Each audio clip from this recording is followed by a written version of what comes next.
eating good in the neighborhood. We are not yet finished dancing this first night of the tournament. Top seed Duke still to take on Winthrop in the south, tipping shortly at 9:57 Eastern. In the west, Arizona and UC Santa Barbara will tip at 10:09. In the Midwest, Western Kentucky and Stanford at 10:19, and Utah and Indiana will tip out in Sacramento at about 25 after 10. One game going on right now. UNC Wilmington's lead over USC is down to 3 in the south. Let's take you out there to Sacramento and join Ian Eagle and Jim Spinarco. 78-75, North Carolina Wilmington leading USC late second half.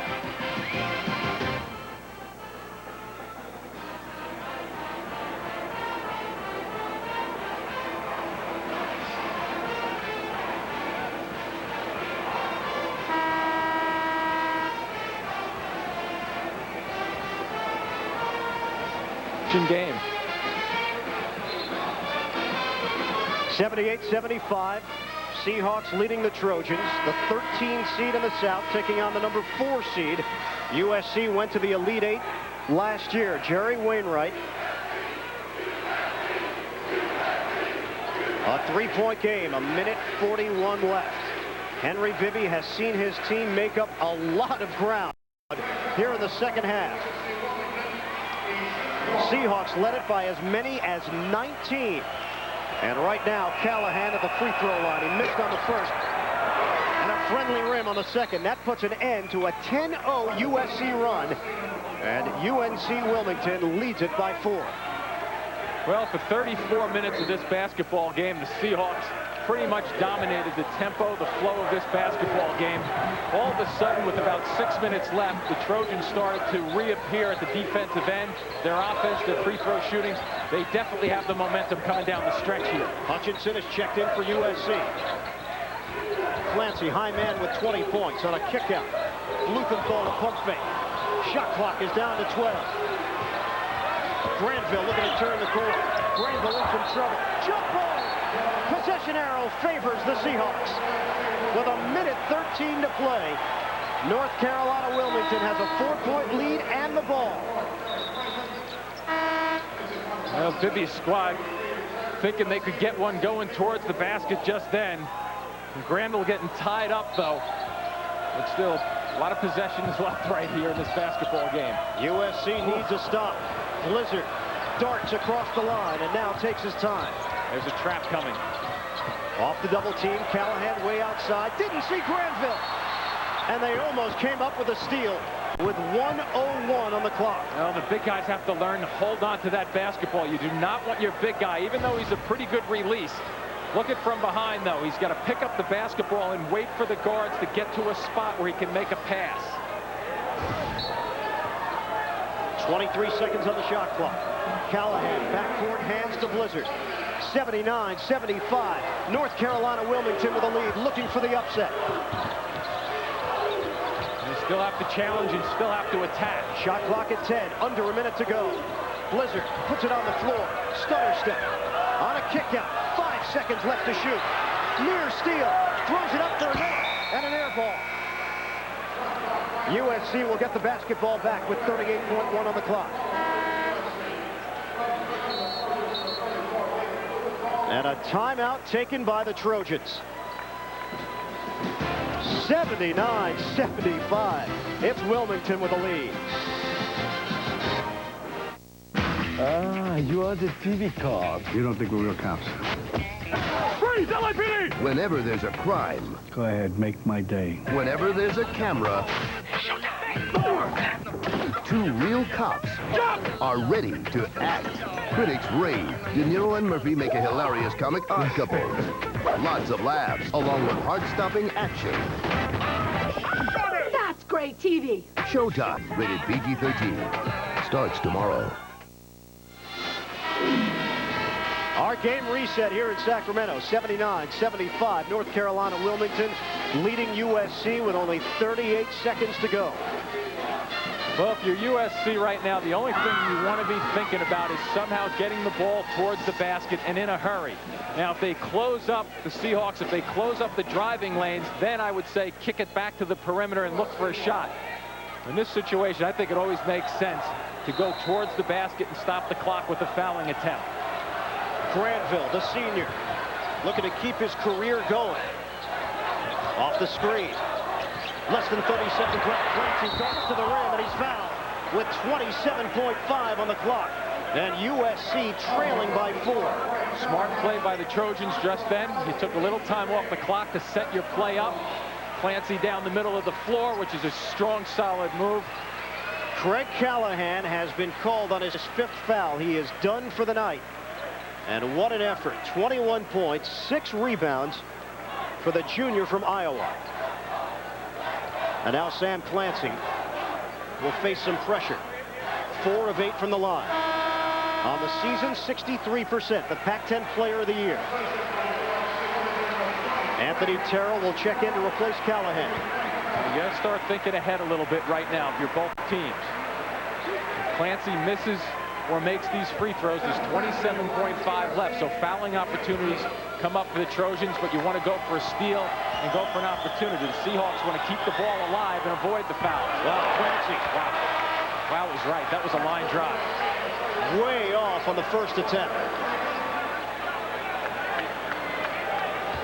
USC went to the Elite 8 last year. Wins over Oklahoma State, Boston College, and Kentucky. A loss to Duke. It was a breakout year for the Trojan basketball team. Right now they are in trouble with 27.5 left. Clancy 1 out of 2 free throws. A 3-point lead. Well, look at this. Steal by Dupree. And a foul. Nice substitution by Henry Bibby with his quicker defensive lineup on the floor. Dupree elevates to get a deflection here. Watch this little deflection. Bang. And now look at his reaction. His reaction to go get it. Blizzard looks like he's getting a little ball, but he gets some arm also. Huge, huge play. Not to mention some big free throws. Second foul on Blizzard. Dupree, 45%. Only a sophomore.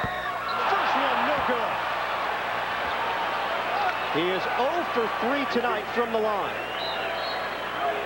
And a timeout taken by North Carolina Wilmington. 79 to 76, 25.6 on the clock.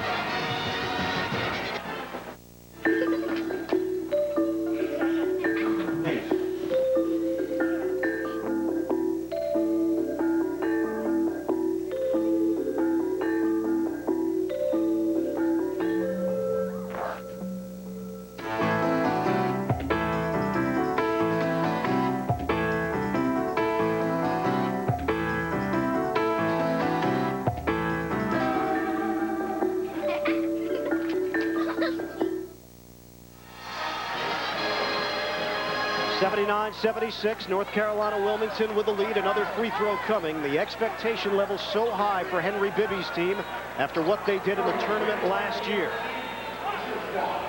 Now the Seahawks are just looking to hold on. They had a 19-point lead on the number 4 seed in the South here in the second half.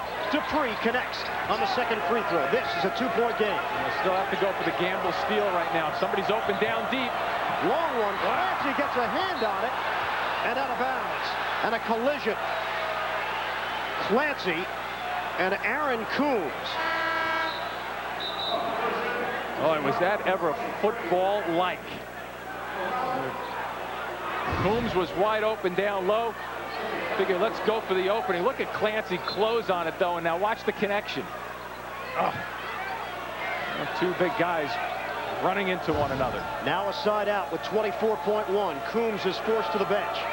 Same situation here for the Trojans defensively. Hare will toss it in. The very long Jerry Dupree hindering it. They'll go back court to Burnett. Got to go for a foul. And they do. Good smart foul right there. Not taking much time off the clock. A quick foul as well. See, now the concept here, and Jerry Wainwright understands one thing. If his team can go to the line and bury the free throws, the strategy from Henry Bibby down the other end, they'll go for naught. That's what it comes down to now, getting a guy to step up and knock back some big shots. It's Tim Burnett, a sophomore from Converse, Texas. First one is good. Look at that, 66% on the season. Stepped right up to the line. He can make this a 2-possession game if he can the second free throw. He is 3 of 3 tonight. 22.1 on the clock. Second one, back of the iron, knocked upstairs. Granville's got it. USC with a chance. They can go quickly. If they go quickly, they can go to the basket. Looks like they're going to try for 3, though. Granville on the perimeter, circling.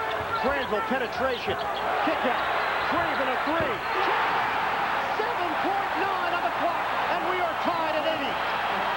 Down to 5 seconds left. Will they get a shot off? 2 seconds. Burnett lets it fly. Off the rim, and we are headed to overtime. What a lift for the Trojans, and demoralizing at the other side of the floor for the Seahawks. Jerry Wainwright has to regroup. Henry Bibby has to take this ride into overtime and see if he can elevate his squad. A lot of work for Jerry Wainwright to do right now during this break. Great penetration. You got the skip pass. Wide open. Eric Craven with the big-time bury. The freshman sends this game into an extra session here in Sacramento. 80 apiece. We'll come back in a moment.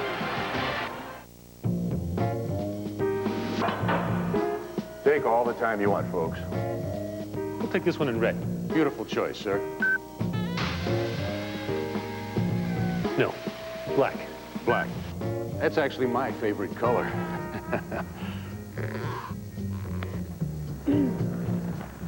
Red. Definitely red. When software lets you quickly give customers what they want, that's 1 degree of separation. That's business with .NET from Microsoft.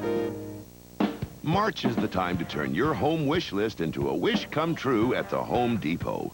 Come in now through March 31st and get no payments and no interest if paid by January 2003 on consumer credit card purchases of $299 or more for all your kitchen, appliance, bath, and flooring projects. So bring in your list and get no payments and no interest if paid by January 2003 now at the Home Depot. Back at Arco, USC 80, North Carolina Wilmington 80, and 5 minutes on the clock. We have got overtime. Action from the South region. A 31-12 run for the Trojans to force the OT over the last 9 minutes and 36 seconds. Wow. It simply doesn't get any better than this for college basketball. Clancy controls it for USC. Now remember, Craig Callahan, leading scorer for the Seahawks, fouled out late stages of this game in regulation. Clancy. Oh, he lost it going up. Trying to follow it. Clancy. Oh, can't get the flip to go. Spun around and controlled by the Seahawks. And taken back by USC. Eric Craven just then defensively a factor. Another deflection. And Granville had it knocked away. What a 5-second series just then by Clancy on the offensive glass. Could not believe the ball didn't go down for him. A sequence he would like to have back. Just about a minute gone by in the extra session. We'll see which team tires now. The Seahawks have come a long way. Hare, kick out. Williams thought about it. 10 to shoot. Here's Williams making his move on Clancy. Strokes the fadeaway. Off the rim and rebounded by Clancy. The hesitation probably cost him a little bit. We have some tired legs out on the floor. It's turned into a half-court game, and I'm not so sure it's by design, but just because these kids can't go up and down any faster. Granville gets rid of it to Craven. The hero in regulation. Driving to the rim. The freshman missed the lay-in. Well, they have gotten 2 terrific scoring opportunities. Their confidence should be pretty high with the opportunities they've had. Just can't complete. Jumper. Blizzard. Can't get it to go for 3. And the long rebound to Williams. So UNC Wilmington will get another opportunity on this possession. I like the shot, though, by Blizzard right there. He looks like he has some legs. Moving pretty good without the ball. Spin move. Blizzard. He got far away. Banks it through. And a chance for 3. One guy on the floor who appears to have his legs underneath him. And somehow gets a little bit of a prayer. Watch the ball fake. Freeze. Throw it up. You never know what's going to happen. Brett Blizzard. He has not been the offensive force tonight that he's been throughout the season for this North Carolina Wilmington team, but they haven't needed him to be. They've spread the scoring around, and he has just completed a three-point play to give the Seahawks the lead. What he has proven to me, though, right now is that he's not afraid to step up and try to win this game and take the big shot, because he missed from the wing, but hit a huge shot just then off the glass. Fourth foul on Farmer on the play. Under 3 minutes left in overtime. Lancey, hesitation. Inside. Counted for Craven. And a chance to go to the line to complete the three-point play. If you don't think hang time means a lot in basketball, then look at Sam Clancy on this play, Ian. He goes up in the air. Watch how long he's up. He's up. He's up. Now I got to pass it in. And thank goodness Craven said, hey, you're up in the air. You're stuck. I better find the spot where you can pass it to me. Great smart by both of those players. And the fourth foul on Ed Williams. Both teams walking that fine line with fouls. Oh, this is a great game. And walking that fine line in scoring. Craven ties this one up at 83. Backcourt decision so important right now for the Seahawks. There's the double team. Burnett wants to get rid of it. He does to Hare. 2-on-1. Here's Williams driving. Williams running one-hander and a foul called. It's Bluthenthal, and he's done. Fifth personal foul on the senior David Bluthenthal. He will leave with 19 points and 7 rebounds. But one thing I like about the Seahawks in their presence right now is that they've been rattled the last 6 minutes of regulation. But as they cross half court, some teams would be pulling it back and saying, okay, let's get a half court set. Right there, they had a 2-on-1 opportunity, hesitated just a touch, and then bang, and explode into it and try to win the game rather than try to, find a way not to lose. So Bluthenthal is forced to the bench. A timeout has been called with 2:43 to go in overtime. Here's the foul trouble. Callahan has already fouled out. Tim Burnett has not fouled out. Burnett is still in the game. Bluthenthal has fouled out for USC. Who in this building is not in foul trouble is going to be the question here. Every foul puts you in a situation, a dangerous spot, but and boy, still a ton of time in this overtime left too. When you look up, 2:43. There was no timeout call. They had 1 minute, USC, to replace the player that fouled out, Bluthenthal. And they've done that with Dupree. At the line. First one, no good. And a chance to break the tie. Ed Williams will get another. He is 5 of 6 now. 13 points. Doesn't get the roll. USC with a chance to go out in front. And Clancy once again. Bluthenthal and Clancy had been a good combo down low. Only Clancy on the floor right now. So let's see if they can find them on the blocks. Granville. And a bounce to the baseline. Clancy with 15 to shoot. If he reestablishes. Taken away. And who's got it? Seahawk basketball. That was Terrell who stepped in, I believe, too. Defensively. 2:17 left to go in OT. USC will be forced to go the rest of the way without David Bluthenthal. Similar situation for UNC Wilmington. Craig Callahan fouled out in regulation. A little switch up just then by USC. A half-court trap. Here's Burnett. Penetration. Burnett. Got it to go. With an acrobatic move across the lane. They are attacking once they have an advantage. Tim Burnett with the runner. And it's the Seahawks up by 2 under 2 minutes to play in overtime. I thought the Seahawks would want to go away after that tough 2 minutes and last 2 minutes of regulation. They came out fighting here. Dupree gets rid of it. Granville looking inside. Clancy bumping bodies. Turn. Jumper. No good. Knocked upstairs. Dupree controls it. Stripped away by Burnett. Seahawks have to get it across here. Nobody's down there. And they throw it away. Anthony Terrell needed help. And Jerry Wainwright's team had a chance to potentially take a 2-possession lead. But they just couldn't get it into the front court. Yeah, some of the Seahawk players were saying they were looking for a timeout, but I didn't see any of them indicating for it. Seahawks clinging to a 2-point lead. Trojans came back from 19 down in the second half to force the extra session. We come up on 1 minute to go in OT. Granville will take the jumper. A three, no. And the rebound taken by Burnett. Good stay there by Burnett on that long rebound attempt. This time they handle the pressure with Hare. Oh, not through traffic, though. Coming our way. Whoa. And the Seahawks will hold on to it. An even 1 minute to play. Hare gets it in, backcourt. Blizzard. 85-83, UNC Wilmington. Here comes the double. Somebody has to help Blizzard and find the spot. Cross court. Middle of the floor has been open. Hare had a notion. Shot clock at 12. Hare, penetration. Stewart Hare taking it to the goal. That middle of the floor has been wide open. 87-83, Wilmington. Granville, zigzag. Clancy can't handle it. Out to the corner, Dupree unable to save it. And the Trojans turn it over. Look at the middle of the floor. Look at this challenge against 3 Trojans. Hare finishing it off.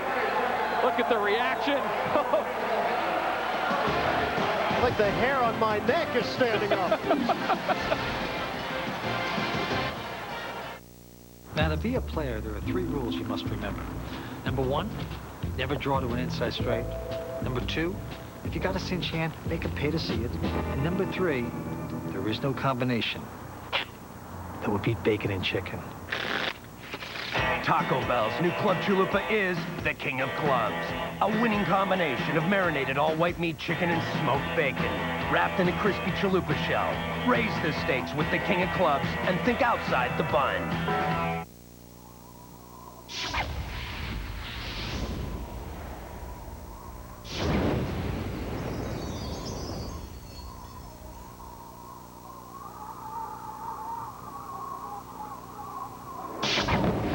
Chevy Tahoe is the only large SUV with the security of AutoTrack 4-wheel drive, so you can impress people. Or avoid them altogether.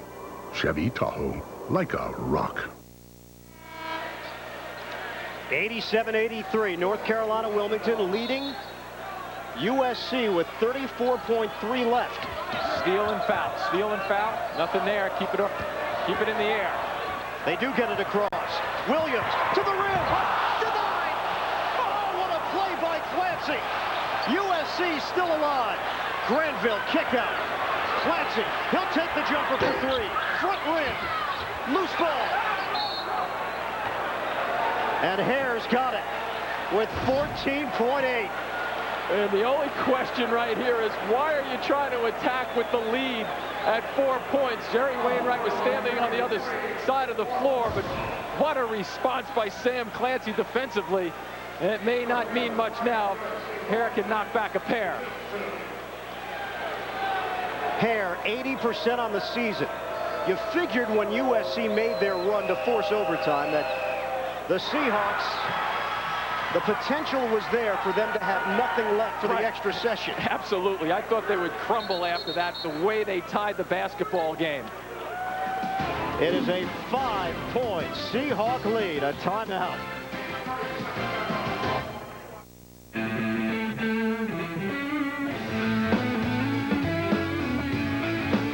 Fascinating new thing, you delight me, and I know you're speaking of me.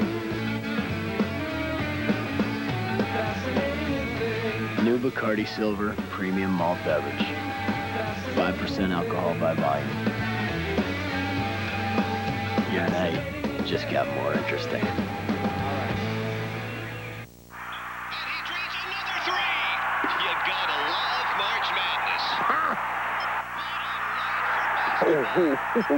Can you say ha ha?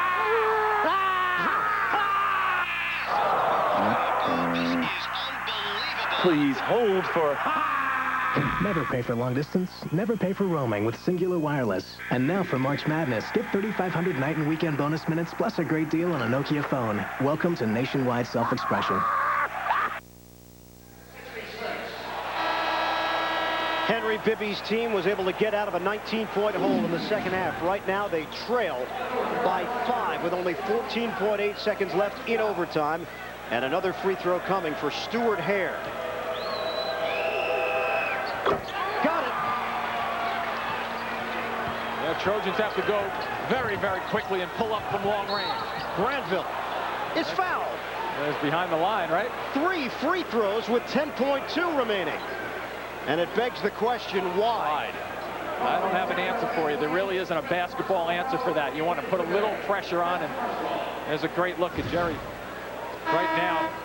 And here you'll see a couple of reach-ins. A couple of guys are reaching in, so there's 2 mistakes right there. Foul is called on Ed Williams. That is his 5th personal foul. And he's going to have to head to the sideline, whether he likes it or not, to hear from Jerry Wainwright. 3 free throws coming up for Brandon Granville. Granville 1 of 2 from the stripe tonight. And a substitution. Brandon Clifford will check in to replace Ed Williams. Williams exits with 13 points, 3 boards. Only 10.2 showing on the clock. And Granville at the line. His team is down by 6. One of the seniors on this Trojan team. First one is there. Well, obviously, if he can knock back 2 more, gives the Trojans some life. Granville gets the second one to go down.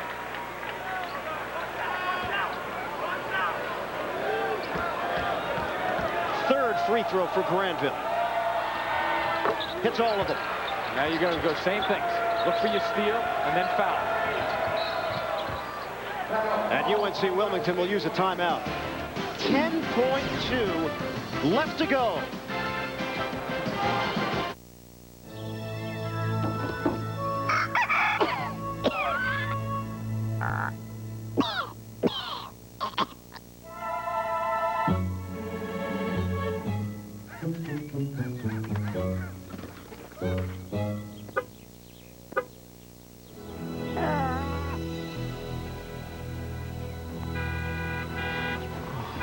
Chevy, the cars you can depend on, the cars that last. My dad taught me how to fly because I was 9 or 10, and there wasn't anything he didn't know from the ground up about airplanes.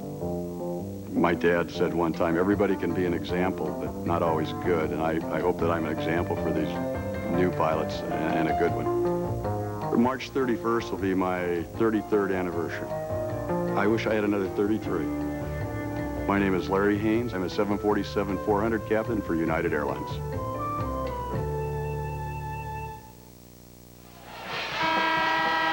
North Carolina Wilmington 89, USC 86. We are in overtime, the waning moments with 10.2 remaining. And the Seahawks just looking to get it in cleanly. Now remember, if need be, you can run the baseline right now. After the free throws, it's still alive. Whoa. And a collision.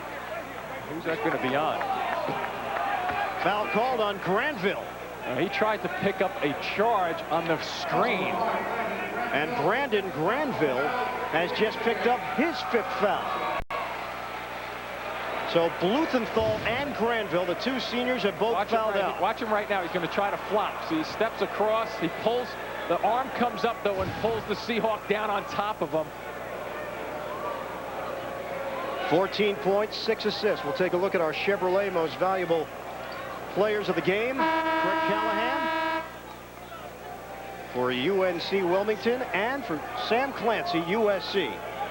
Chevrolet will make a contribution to each school's general scholarship fund to reward outstanding students for their academic achievements and to assist those in financial need. There were a bunch of guys in this basketball game vying for those honors in this game. 5 guys from each team in double figures from a scoring perspective. At the line, Anthony Terrell, 66%. He's got to shoot 50% right now. Just needs 1 out of 2. There it is. 90-86. Substitution, Coombs in. And Clifford takes a seat. 10.2 remaining. What a story that is developing here in Sacramento. Second free throw, Terrell gets the roll. Now you have to stay away. Little pressure, but do not foul. Final seconds. Craven to Farmer. Farmer lets it fly. A three-pointer with 3.1. 91-89. USC is not done yet. We'll come back to Arco after this. You must all break out of your humdrum existences. The atom becomes the flower, becomes the ox, becomes the man. We all must change. The world needs change. You, sir, you must change. Chevy Avalanche, the only vehicle that changes from an SUV to a pickup. There's also Motor Trend's 2002 Truck of the Year. Thank you. No, thank you. Chevy Avalanche, like a rock. I'd like to take a look at my investments. Can Fidelity help me with some planning? Go through what I'm invested in, goals and so forth? Of course. You know, now might be a good time to look at your entire portfolio. Yeah? You can help? Well, certainly. With Fidelity Portfolio Review, we can help you draw a complete picture. Really? Sure. Fidelity and non-Fidelity accounts, IRAs, 401ks, stocks, mutual funds, even the effects of taxes. How do we start? We'll meet in person or over the phone. That's great. Let's get rolling. For a free review of your portfolio, call 1-800-FIDELITY. North Carolina Wilmington, a 2-point lead. And they have the ball trying to toss it in with 3.1 left. They'll make a clean pass. Now you got a foul. Blizzard is fouled with 1.7 by Clancy. So the three senior leaders have all fouled out for USC. Clancy, his fifth, gets a hug from Farmer. Clancy, Granville, Blumenthal. And all that's left now for USC is the chance at a miracle. And they would have to have Blizzard miss a free throw. And I'm sure if you ask Jerry Wainwright who he'd like to have at the line right now, his answer is wearing number 11. He's going to step to the line for him. Could be the end of a fine career for all three of the players that we mentioned. 1.7 left. And free throws coming up for Blizzard. USC. Now, thinking back on it, how did they close that gap? It was a 19-point game. Seahawks were in complete control, and then the Trojans went on a brilliant run at the end of regulation. I think it was when Bibby started switching his players around. Remember, they looked tired at one point. He got some fresh legs out there, and they're the guys who got him back into the game. But 2 free throws right here will decide this. Blizzard looking to ice it. First one, rims in. Oh, use the entire rim. 92-89. Nothing in the rule book says you can't use it all up there. This one could be the capper for Brett Blizzard. Colonial Athletic Association Player of the Year, and he's done it. That was smooth, that one. Final second. It's over. A shocker in the South region. And America, you may want to get to know this North Carolina Wilmington basketball team. They are on their way to the second round of the 2002 NCAA tournament. An upset victory over USC in overtime, 93-89. That's it from Sacramento. Let's go to New York. Greg Gumbel. All right, Ian, thanks very much. So the highest seed to fall in the tournament today, the Trojans of Southern Cal, number 4 in the South, are gone, courtesy of UNC Wilmington, 93-89. Now, let's tell you what's happening now. First round in the South, Duke leading Winthrop 39-11, 7:40 to play in the first half. In Albuquerque, Arizona, 2 points better than UC Santa Barbara with 11:40 to play in the first half. in St. Louis. Stanford is leading Western Kentucky 12-6 with just under 16 minutes to play. Those of you expecting the game in Sacramento between Utah and Indiana, we will start you on the action in St. Louis, and at tip time at 10:53 Eastern Time, we will get you to the start of your game. All of that comes your way after this message and a word from your local station. Dave's got a special Air Force Top 10 tonight on The Late Show. The catch is in. So come join Perkins Seafood Jamboree. Look at the captain's catch, a hearty portion of Atlantic cod fillets with shrimp and clams. Oh, yeah. And we don't skimp on the shrimp. We pile them high for our shrimp feast dinner. Or try our grilled teriyaki salmon with lemon pepper and apricot glaze. With prices starting at just $5.99, it's time to catch Perkins Seafood Jamboree. Perkins, always something fresh and new. You know, we could have spent an absolute fortune to get a big-name celebrity in our Prairie Farms ice cream commercials. But instead, we decided to put our money where your mouth is. Quality you can taste from Prairie Farms. You know, we could have spent every dime we have in expensive special effects in our Prairie Farms ice cream commercials. But instead, we decided to put our money where your mouth is. Taste the homemade goodness of Prairie Farms. What do you do? You see. What do you do? You see beauty. You see. When you have dreams and you have plans. Busey's Bank understands. You see. We can help you financially. What do you do? You see. What do you do? What do you do? You see. Busey Bank. Michael Marsh, only on 3 News, Central Illinois' news leader. 5 minutes into the opening half, Western Kentucky and Stanford, and the Cardinal with a 14-6 lead, and the star center for the Toppers, Chris Marcus, on the bench with 2 early fouls. A game that started with an unusual technical foul before the opening tip. Sparks unable to hit the 3, and it's Stanford the other way. Montgomery failed to get his starting lineup in the official book 10 minutes before tip-off, the rule. So before the tip-off, Western Kentucky took 2 technical foul shots. Sparks made one of them to lead 1-0 before the game officially had started.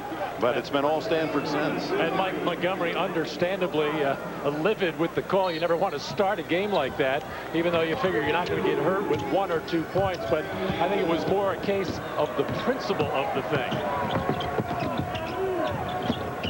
Casey Jacobson and the foul, Mike Wells of Western Kentucky. That's the 4th foul on the Toppers. 1 whistled against Stanford. Dennis Felton in his 4th season. His team has won 18 in a row. Central Connecticut State with 19. Currently the longest winning streak in college basketball. They're in the tournament.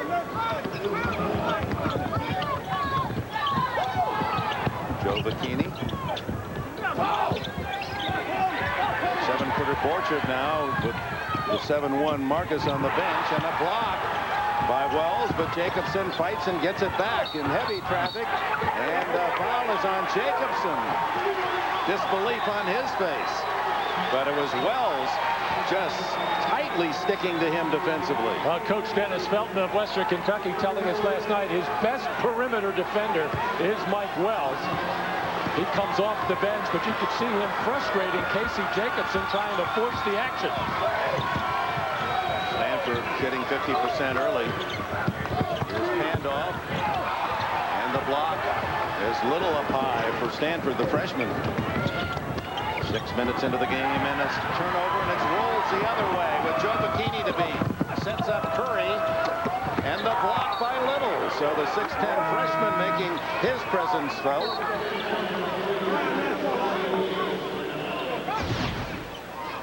Tremaine Rolls pushing the ball in the fast break opportunity. Joe Bikini trying to step up and take the charge. Little hustled back to make the play. Getting back there to make the nice block. Is so far the Stanford Cardinal controlling this game, and the much anticipated matchup between the 2 centers has kind of fizzled early as Marcus has had to go to the bench with 2 personal fouls. Defensive play and knocked away Justin Davis. Utah, Indiana, the final game of the 4 header sites, and that game coming up, we'll be switching some of our audience out to that battle. Winner to meet North Carolina, Wilmington, a big upset over Southern California. And too tall, the pass from Pandoff. Turnover, and Stanford with an 8-point lead here early.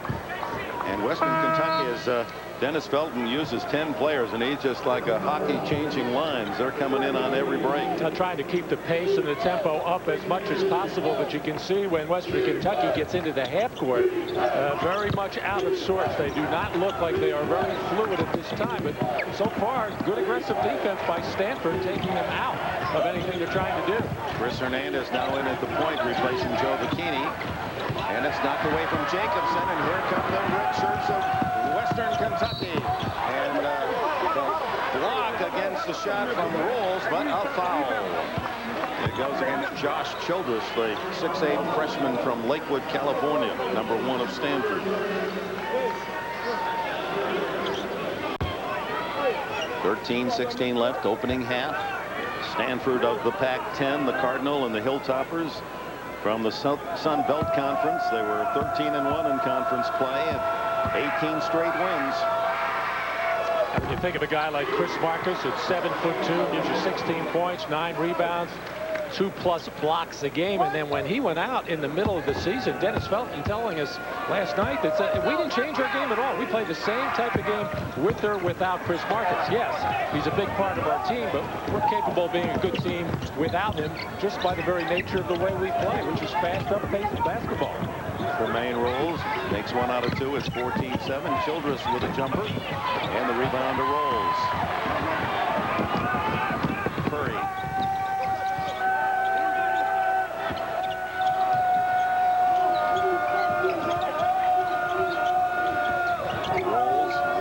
In his face. Inside to Williams. Over Borchert. Tip. Unsuccessful to David Boyden, and after the rebound by Justin Davis, it's to the other end and Josh Childress. Both coaches using their bench early.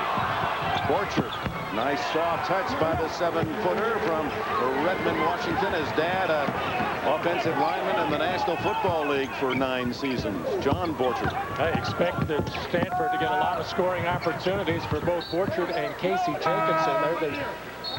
They're the guys that get the most touches and best looks. And the problem for Mike Montgomery basically all season long was trying to find some additional scoring. Not just a third score, but just scoring by committee. And it's been a frantic search all season long. So far, without Borchert Jacobson being that much of a factor, Montgomery's got to be happy. Saw Tador Pandolf come in. And starter David Boyden rested.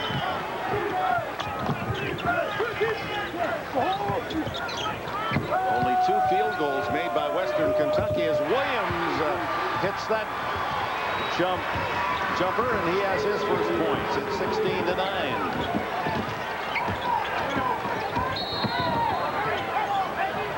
And the whistle away from the ball. As the foul whistled against Tador Pandolf. And with that, a timeout, 11:46 remaining in the first half. The Cardinal over the Toppers by 7. It's called a panic room. It's 8 feet long. It's encased in steel. It was the safest room in the house until tonight. What we want is in that room. We can't get in the panic room. We have to get her to come out. On March 29th, the director of Fight Club takes you into the panic room. Rated R. Opens everywhere March 29th.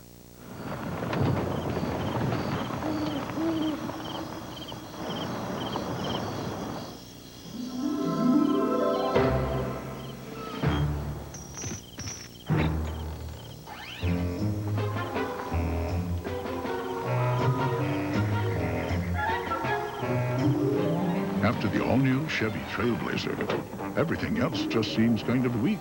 The 270 horsepower Chevy Trailblazer, like a rock.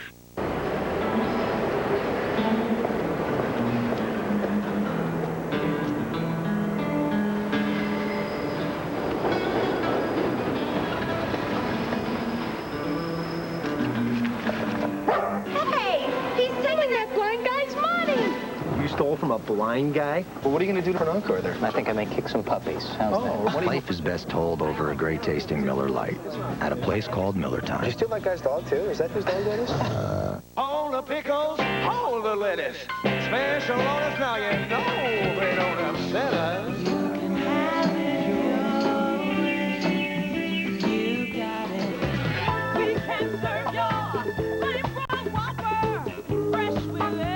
I gotta get a Whopper. You got it.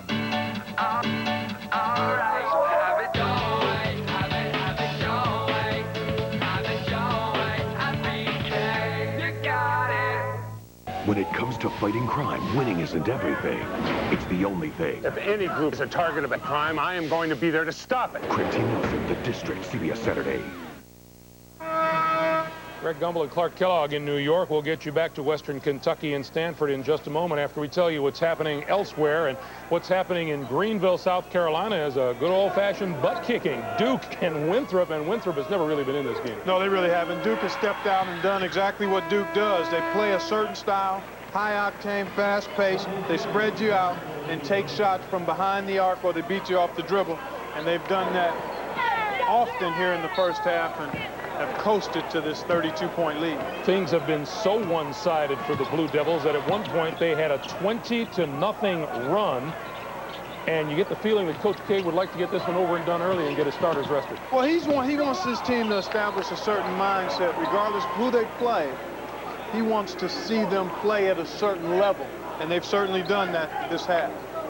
All right, Clark. Meanwhile, in Albuquerque, 14th seed UCSB against number 3 seed Arizona, and only recently have the Wildcats broken a scoring drought where they went 5 minutes without scoring a point. Well, they had 8 turnovers in the first 13 minutes of this half, Greg, and it's just impossible to score if you're giving the ball to the other team.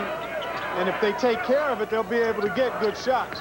But Santa Barbara, give them some credit. Good, solid defense there, and that's been the case most of this first half. Right now, the Arizona lead is 4. Open 3, make it a 1-point lead. So we'll keep tabs on that one, but meanwhile, let's get you back to St. Louis, where Western Kentucky and Stanford are separated by 7 points.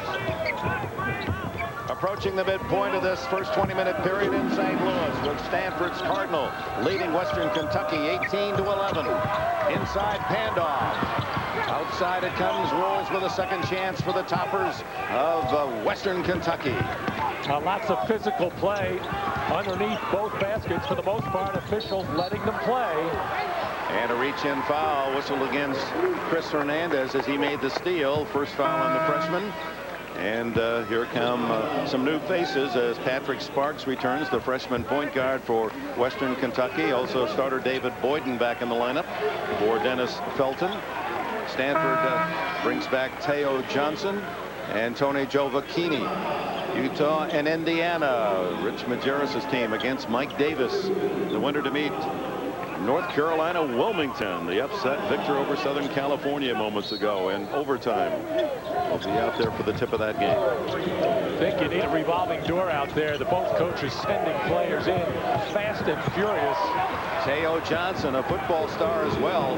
Caught 38 passes, 7 touchdowns in the football year, the sophomore. Made that interception. Jacobson held in check so far by Western Kentucky. He's only gotten one good look at the basket, not able to make that shot. Of course, just about every defense he faces is going to concentrate on him. Well, that's not Johnson's shot from out there, and he says he was hit on the arm as he throws up the air ball. Now, Jacobson averaging 22, the leading scorer in the Pac-10 Conference without a point thus far, and we're 9:45 from the intermission. And it's been Julius Barnes and Teo Johnson who actually got the Cardinal off early by doing the scoring in the first couple of minutes. Pandoff and Vidinov, the 2 members of the Bulgarian national team in the lineup now for Western Kentucky. Boyden yet to score. Second chance as Vidinov came up with it. 3-point try by his buddy Pandoff.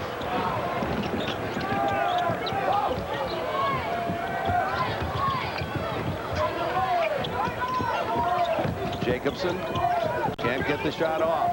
Now, Casey Jacobson is facing very tough individual defense to begin with, and anytime he makes a move on the dribble, there comes the help. Boy, that was a terrific catch by Jacobson, and will go to the line on the foul by Videnoff.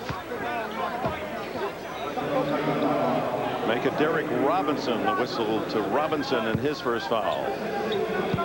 Casey Jacobson is not going to shy away from contact. He knows that as a good scorer, the top scorer in the Pac-10, that the way you supplement your average, and you see that 22 points a game, where you're not going to have good shooting nights every time out. So you want to make sure you get that contact, get yourself to the free throw line, and when you shoot at 77%, that's good. Williams returns for Western Kentucky. 19-11 Stanford. Jacobson in the book with his first point. He's a 76% free throw shooter. And it's now 20-11 Stanford, as Western Kentucky 11 points scored in 11 minutes of play. And again, Chris Marcus on the bench with 2 fouls early. Their 7-1 center. Defense of Stanford has been very good, primarily getting back in transition, taking away that quick early strike of the Hilltoppers. Videnoff caught in the air. The defense of Jacobson forces the turnover. 6th by the Toppers. Back comes number 15, Mike Wells, for Western Kentucky. As you look at Chris Marcus, the 7-1 center. Last year's Conference Player of the Year, and certainly would have been again this year, but missed those 17 games with a stress fracture. Pick Stanford, another one of those teams like Kansas, who had a disappointing final game in their conference tournament as they got whacked by the USC. So Mike Montgomery, a number of days to work his team in practice, and they look ready defensively. Teo Johnson away from the ball, picks up his 2nd foul. Check out the game centers for in-depth play-by-play of each tournament game at cbs.sportsline.com, or on America Online, enter keyword CBS Sportsline.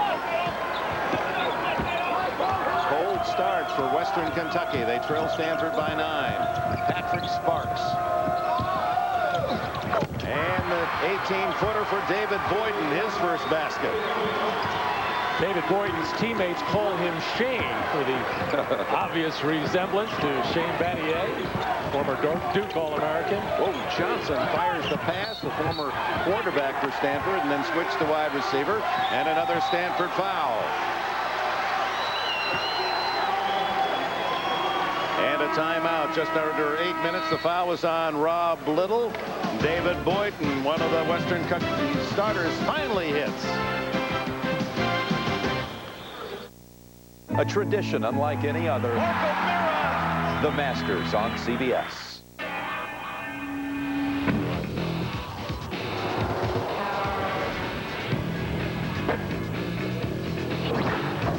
At least his feet are comfortable. Wolverine DuraShocks with new compressor technology. The world's most comfortable boots. Guaranteed.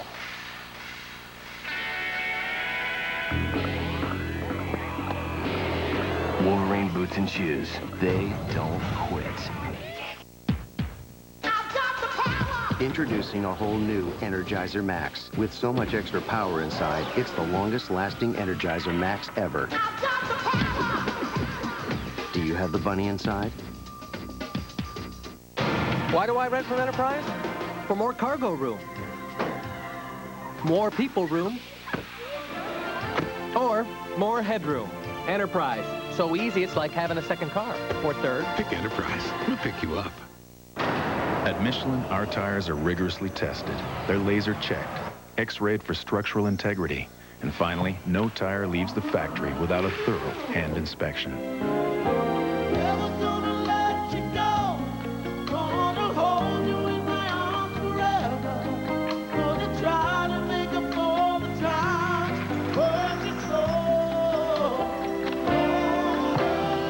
Michelin, because so much is riding on your tires. Taxi! Where you headed? Uptown. Downtown. No, I mean in life. We can't even agree where we're headed now. And our meeting starts in 10 minutes. In life, like in basketball, clearing your mind of distractions and focusing on the business at hand is pivotal. Courtyard has just what you need to stay focused, from all the essentials to peace and quiet. Remember, teams, surrender the me for the we. Now make 3 stays and earn 2 free nights. Call 1-888-MARRIOTT today. Courtyard, your Marriott awaits.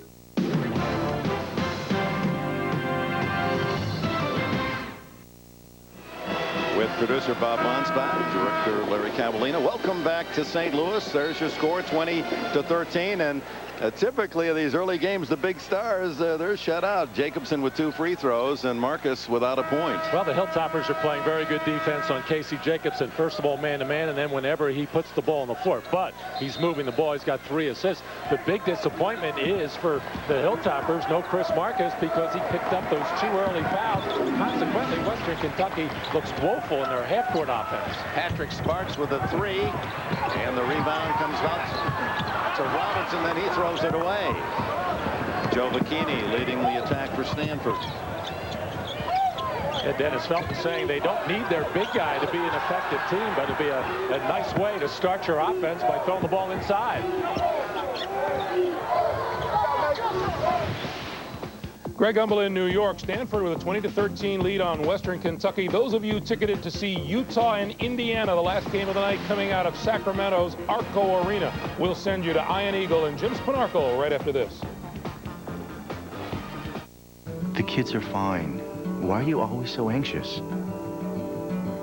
Dad, you're always so tense. Are you mad at me? Honey, you can't keep losing sleep. It makes you so irritable. You worry constantly. Can't we have a relaxing dinner anymore? Chronic anxiety can affect your relationships, your work, your life. If you're one of the millions of people who live with uncontrollable worry, anxiety, and several of these symptoms for 6 months or more, you could be suffering from generalized anxiety disorder, and a chemical imbalance could be to blame. Paxil, the most prescribed medication of its kind for generalized anxiety, works to correct this imbalance. Prescription Paxil is not for everyone. Tell your doctor what medicines you're taking. People taking MAOIs or thiaridazine should not take Paxil. Side effects may include decreased appetite, dry mouth, sweating, nausea, constipation, sexual side effects, tremor, fatigue, or sleepiness. With the help of Paxil, you can see someone you haven't seen in a while. Yourself. Hey, I remember you.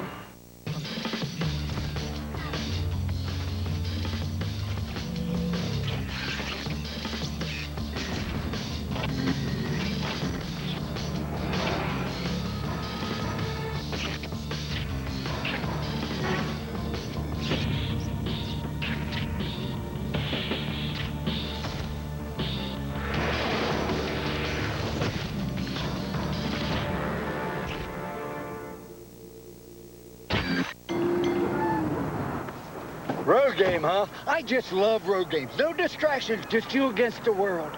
It's an opportunity to prove yourself, to show everyone out there you can win no matter what.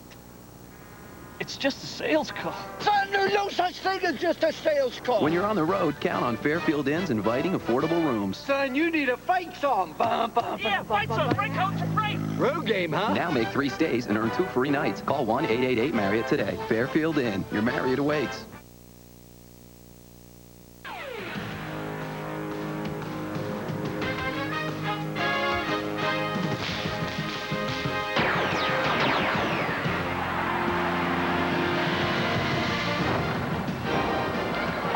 To the Final Four, we come to you tonight from Sacramento, California.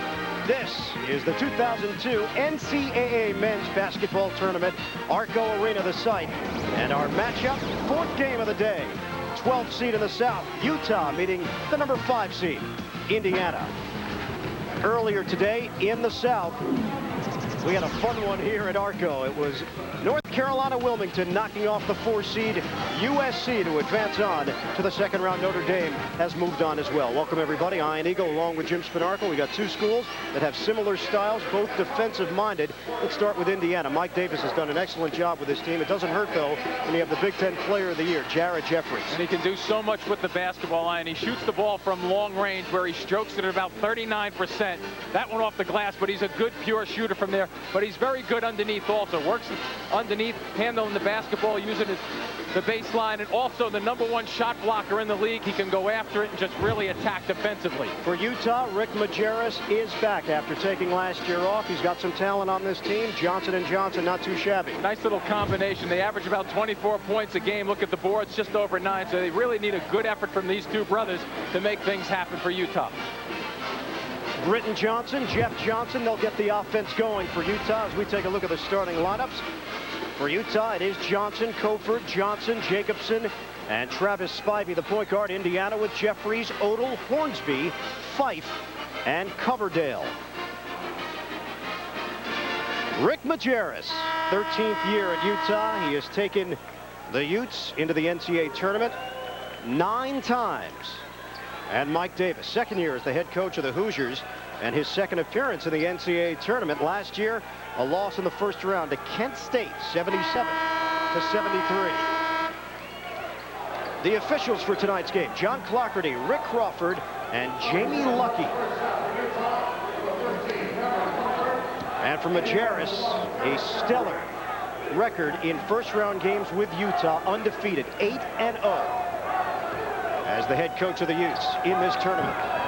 Utah controls the tip, and we are underway from Arco Arena. Teams will take on North Carolina Wilmington in the 2nd round of the South region. Britton Johnson on a kick out to his brother. And both of these teams mimic one another at the offensive end of the floor and also defensively. Indiana starting strong with the pressure man-to-man defense. Spivey trying to get it over to Jacobson, and they turn it over. Hornsby gets it ahead for Coverdale. Indiana lost Kirk Haston, who left school early, but they put together a tremendous season at 20-11 and a share of the Big Ten title, first time since 1993. Coverdale rims in on a jump shot from deep. Good start, good look from long range. Britton Johnson has his hands full with the Jeffries matchup down low, also that trip. And a 3-0 Indiana lead.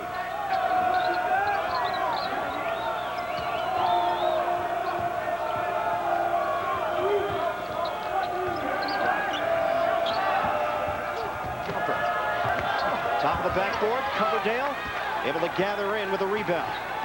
Indiana space the floor looking for their three-point shooters. Dump it down low.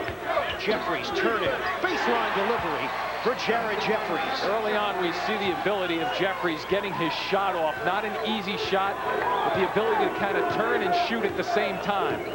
And a player with unlimited potential. Big Ten Freshman of the Year last season, and as mentioned, Big Ten Player of the Year in his sophomore campaign. Coming our way. Koford trying to get it to Jacobson, and they turn it over. Team profile on the Indiana Hoosiers, an at-large bid. 31st NCAA tournament appearance. What a history in Bloomington, Indiana. And they lead 5-0. Trying to dump it down low. Jeffries forced to the outside. They're throwing double teams at him already down on the blocks.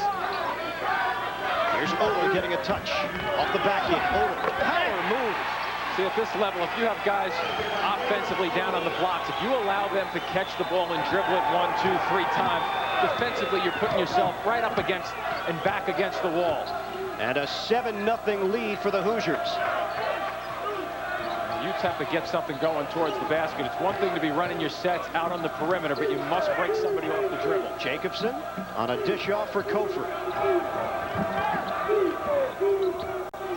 Spin move, trying to do something individually. Jacobson, shot clock at 5. Pull-up pop is good. Using the entire shot clock also with 3 seconds left. Fife, not a bad job defensively. He's known for his defense. And really working it and making Utah use the entire clock and floor to get a shot. Fife, the co-defensive player of the year in the Big Ten with Travaris Bennett of Minnesota. And a turnover. Indiana's opened up 3 of 3 from the field. So the foul called on Jared Jeffries as we take a look at the Utah tournament profile. 23rd NCAA tournament appearance. And of course they had that tremendous run going to the Final Four in 1998. And nearly pulling off a title. Spread the floor. Strong drive.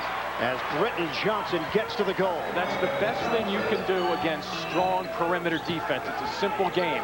Put the ball on the floor and go by someone and really attack. This Utah team lost to UNLV in the Mountain West Conference semifinal. Only 4-4 in their last 8 games before the NCAA tournament. Leaning attempt doesn't go for Odom. Here's Spivey breaking out of the pack. Bill Cullen reacting great defensively just then. And a touch foul call. Dane Fife dealing with Nick Jacobson. 16:29 to go. First half, 7-4. The Hoosiers leading the Utes. And a side out for Utah. It's the type of game, if Utah can get the basketball and break down people off the dribble, I think it gives them a much better chance at the offensive end. Pump fake from Johnson. Out along the perimeter. Phil Cullen has checked into the game for Utah. A lot of passes around the perimeter. Cullen off the fake. 13 to shoot. Johnson looking back door. Spivey able to save it. Jacobson off the dribble. Loses it for a moment. 6 to shoot. Here's Johnson. Cross court. Cullen. Shot clock winding down. Off the rim and a push. Jared Odell. That one was blatant underneath. And a timeout. We'll step aside. Come back to Sacramento in a moment. Spin, spin, spin the globe. It's your turn to spin the globe. Spin it, spin it, spin it. All around the world, Siemens helps companies prosper by providing them with systems and controls that assure quality, regardless of quantity.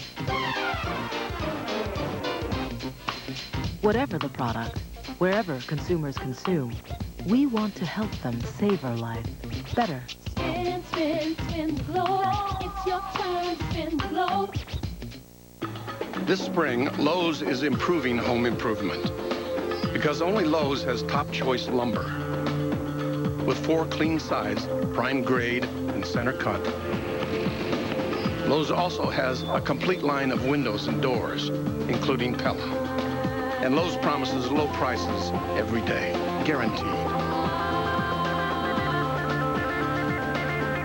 Lowe's, improving home improvement. I wonder how many of them are ready for the day when they head home for retirement. If they're TD Waterhouse customers, chances are they're prepared. Because TD Waterhouse has an online retirement planner along with retirement specialists at all their branches. It's time you checked in with TD Waterhouse before you head home for work and close shop for good. Open an IRA and get a 1-year subscription to Money Magazine. TD Waterhouse, you're in control. I'd heard stories, but I had to see it with my own eyes. I can't send it to you till I get to the hotel tonight. Can't get information to your coworkers, so you're to blame. Yeah, how did you know? May I?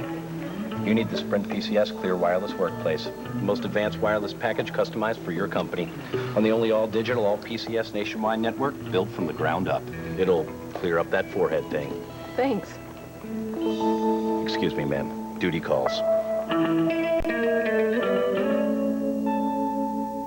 CBS presents a comedy that speaks for itself. Sometimes I forget I have ears, and then my hand goes up there, and I'm all, hey, what's that? Baby Bob, series premiere, CBS Monday. Indiana, the number 5 seed in the South region, with the early lead over 12th seeded Utah, 7-4. And Mike Davis's team, 3 out of 4 from the field. Rick Majerus' club just trying to find a rhythm right now offensively, Jim. Both of these teams play similar styles. I think Utah probably doesn't attack the basket that often with the basketball. They turn the basketball over right here. At the other end, Indiana is a little bit more offensive oriented and will shoot the 3 as part of their arsenal. Rick Majerus did take a year off to deal with some health issues of his own and some health issues involving his mom. Everything is okay on that front. Great perspective on life. Sure did. Had a chance to sit down with him yesterday, talk about a myriad of issues.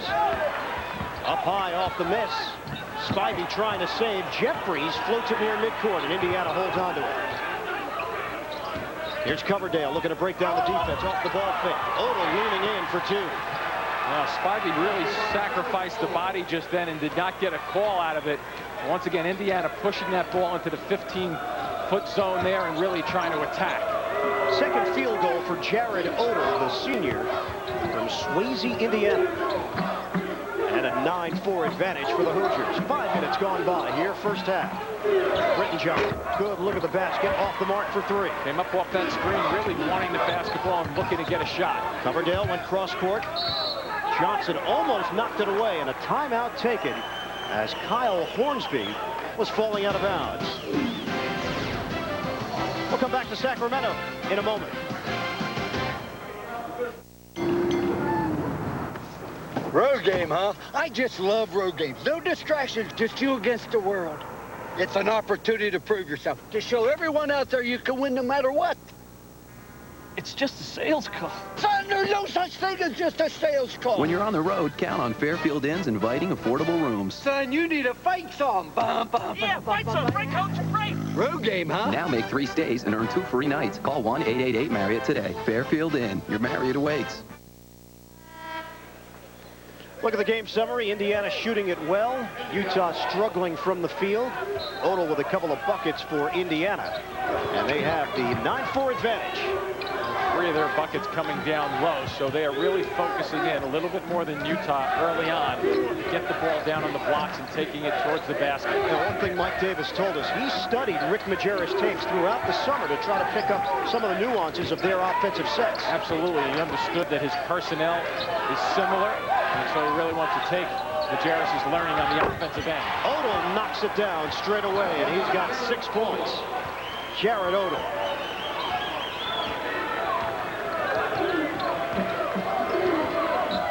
11-4 Hoosiers as we come up on 14 minutes to play until halftime. Caton is checked into the game. Trace Caton for Utah. Ball movement. Cullen lines up and hits a 3. See, if they keep the movement away from the basketball, Utah will get those good looks from the outside. What it does help, though, if you start knocking a few back, you have to be ready to take the basketball and attack with it off the dribble. Phil Cullen, a big player that can stroke at 6'9", 40% from three-point territory. And Indiana leads by 4. On the interior, Odell.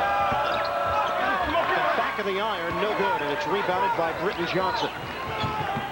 Here's Spivey bringing it across. A lot of screens away from the basketball. You see their motion? Ball movement, off a crossover. Johnson was looking for contact. Kick out. Cullen again for 3. One of the things, just a little drive there by Britton Johnson, forcing Jeffries to react in the baseline. It also forces teammates to go to a help position. That's what frees up the perimeter. Good stroke, too, by Cullen. Back-to-back three-pointers for Phil Cullen, the senior from the state of Washington. Odell gives it up for Coverdale. Fife forced to pass it. On an entry feed, Jeffries. Pump fake, baseline drive. Jeffries stumbled a bit. Did he get fouled for the walk? Yes. Right now, let's check in with the third member of our broadcast team, Dwayne Ballin. Dwayne. Ian, for the first time in 8 years, Utah did not win its regular season conference championship. Couple that with the number 12 seeding they have here. Nick Jacobson told me just before the game began that they feel they have to prove to the nation that Utah is still Utah basketball. This is their opportunity to prove what they're made of this season. Apparently the Utah mascot also looking for respect as well as he got into the camera shot with Dwayne. Either some respect or airtime, one or the other. Maybe a combo. There you go. Oh, that's too much airtime. Oh. 11-10 Indiana with a lead. We just made that guy's day. You got it. Jeff Newton has come into the game for the Hoosiers. Fife looking down low. There's Fife on a dribble. Pretty good help defense, that trip. Going towards the baseline, the right side. Odell kick out. Newton with a ball fake. Newton in the lane, spinning. And a friendly rim for the junior Jeff Newton. And Newton filled the middle of the floor pretty well. It's wide open both sides of the floor because they run similar sets. Look at the middle of the floor right now. Let's remember as well, they are playing without their starting center. Chris Burgess went down with a right foot injury December 29th. And they've had others step forward, including Phil Cullen, who knocks down another. He's got 8. He is on a roll, too. He's got a good rhythm going with his shooting right now. This is a different team with Burgess in the middle. No question about it. They've had to make adjustments since that injury for Burgess. they could flop the ball down into the middle of the floor. Eric Majerus telling us yesterday it's been really different personnel at different roles that they've had to assume at the offensive end of the floor. Coverdale fouled on his way to the rim. This is a one-point game, 11:40 to go until halftime. You're going to go on a cruise. It's expensive, though, isn't it? No, it's a lot less than you think it was. Food's all inclusive. You've got your hotel right there. You never have to fly anywhere. You've unpacked once. It's great. Oh, the ladies are going to love you for this. Your wife is just going to sit there and be, oh, honey. Oh, and you know, once in a while you get to go golfing. And then you get to eat. And then you get to go snorkeling if you want. And then, did I mention that you get to go golfing? Yeah, you did. The kids are fine. Why are you always so anxious? Dad, you're always so tense. Are you mad at me? Honey, you can't keep losing sleep. It makes you so irritable. You worry constantly. Can't we have a relaxing dinner anymore? Chronic anxiety can affect your relationships, your work, your life. If you're one of the millions of people who live with uncontrollable worry, anxiety, and several of these symptoms for 6 months or more, you could be suffering from generalized anxiety disorder, and a chemical imbalance could be to blame. Paxil, the most prescribed medication of its kind for generalized anxiety, works to correct this imbalance. Prescription Paxil is not for everyone. Tell your doctor what medicines you're taking. People taking MAOIs or thiaridazine should not take Paxil. Side effects may include decreased appetite, dry mouth, sweating, nausea, constipation, sexual side effects, tremor, fatigue, or sleepiness. With the help of Paxil, you can see someone you haven't seen in a while. Yourself. Hey, I remember you. Introducing Wendy's 4 new Garden Sensation salads with greener greens and more fresh vegetables than ever. Like our Mandarin chicken salad with everything from mandarin oranges and sliced almonds to sesame dressing. Spring mixed salad with grape tomatoes and pecans. Chicken BLT salad with hickory smoked bacon and honey mustard dressing. And our new Taco Supremo salad with salsa and sour cream. Wendy's 4 new Garden Sensations. We've raised the bar on salads. There's always a clue. Can you find it? TV's most watched show, CSI, returns March 28th. Indiana has never trailed. They currently lead at 13-12 with 11:40 to go until intermission. Jared Jeffries is not 100%. He sprained his ankle back on February 9th. And has really not been the same player since that injury. No, he's not. I mean, his numbers are down drastically from when he was injured. You know, down about 6, 7, 8 points actually per game since the injury, but they still have to try to get him active offensively. Martin Osamani has checked in. Uruguay. Count it! And a foul! Coverdale hitting the deck and hitting the jumper.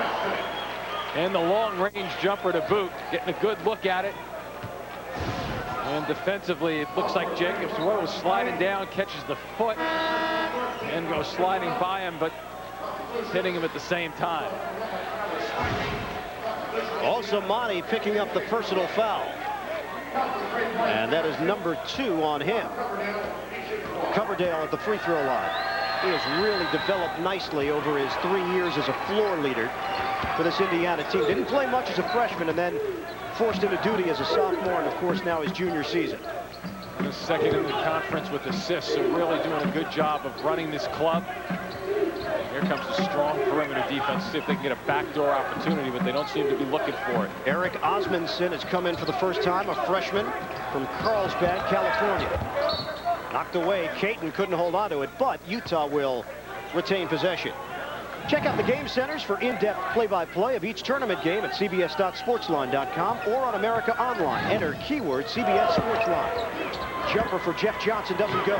Knocked upstairs and controlled by his brother Britton Johnson. And a new shot clock to work with for Utah. Off penetration. Spivey is fouled. He took it inside. And he may have gotten tied up with Jared Jeffries. He sure did. Jeffries reaching out for the basketball, gets arm. That's number 2 on Jeffries. Notice the step across, but now the hands for the big guys start to go to work, and that's where the big guys get in trouble. When the hand comes down on top of the ball, because you generally get the arm. 17-12, Hoosiers in front. Caton way outside with Newton. Caton takes Newton off the dribble. Bodies flying underneath the rim. Caton went down. A.J. Moyer. Wow, that blow. Unfortunately, you see the hand of Caton takes the head down. Both of those guys going down extremely hard. Boy. Thank goodness Moyer was able to get up, as it looked like the back of his head banged on the hardwood. It appeared that way. It looked like it did hit, but most of it was from the body. The brunt of the lower back, upper shoulders took most of it. Thank goodness, though. That was a scary one. Indiana, 7 of 10 from the field. That's a good look just then, right through the middle of the defense. Coverdale trying to cut it. One more time, take a look at the collision. Listen to this.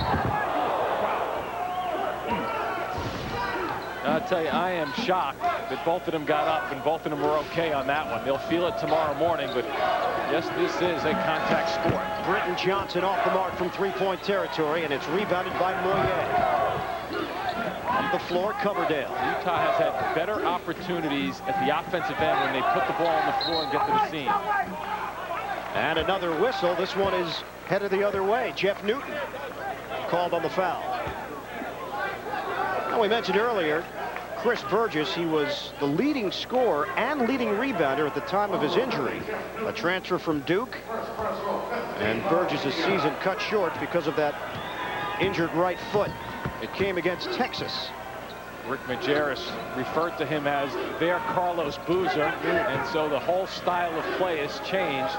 It's turned into a smaller lineup, similar to when Boozer went out for the Duke Blue Devils a year or two ago. You change it, you go small all of a sudden. Jumper from the side does not go down for Johnson. Here's Coverdale trying to force the issue against Spivey. Jeffries, it's good, and one. The ability of Coverdale, though, to make something out of nothing as he got into a little bit of trouble on the right side of the floor. And good scorers, and Jeffries is one. Watch, he gets into trouble right here, but he's going to fill the lane. Jeffries down the middle of the floor, and he ends up finding a spot to catch and deliver. Eric Osmondson called on the personal foul, and now some substitutions as Jacobson checks into the game. Coverdale takes a seat for Indiana. Fife has come back on. And he is joined by Donald Perry, a freshman from Louisiana. Hoosiers have their largest lead. It's 20-12. Odell back in there for Indiana as well. And Jeffries will get a breather. Coming up on the 9-minute mark, first half. A 7-0 Indiana run. Once again, a lot of screen and cuts. Here's Cullen, knocked away by Newton. Forces the turnover. Newton on the run. Soaring through the air for the two-handed finish. You see the difference when you pop your hand up to deflect the basketball. You get good things to happen, and the officials don't call fouls on you. It's a 9-0 run, and Majerus wants a timeout. It's showtime. Showtime is a hilarious must-see comedy. You got any tips for me? Stay out of my way and I won't shoot you. It's funny and fast-paced. Go ahead, make my day. The laugh never stops. I like his instincts. Showtime, rated PG-13, starts tomorrow.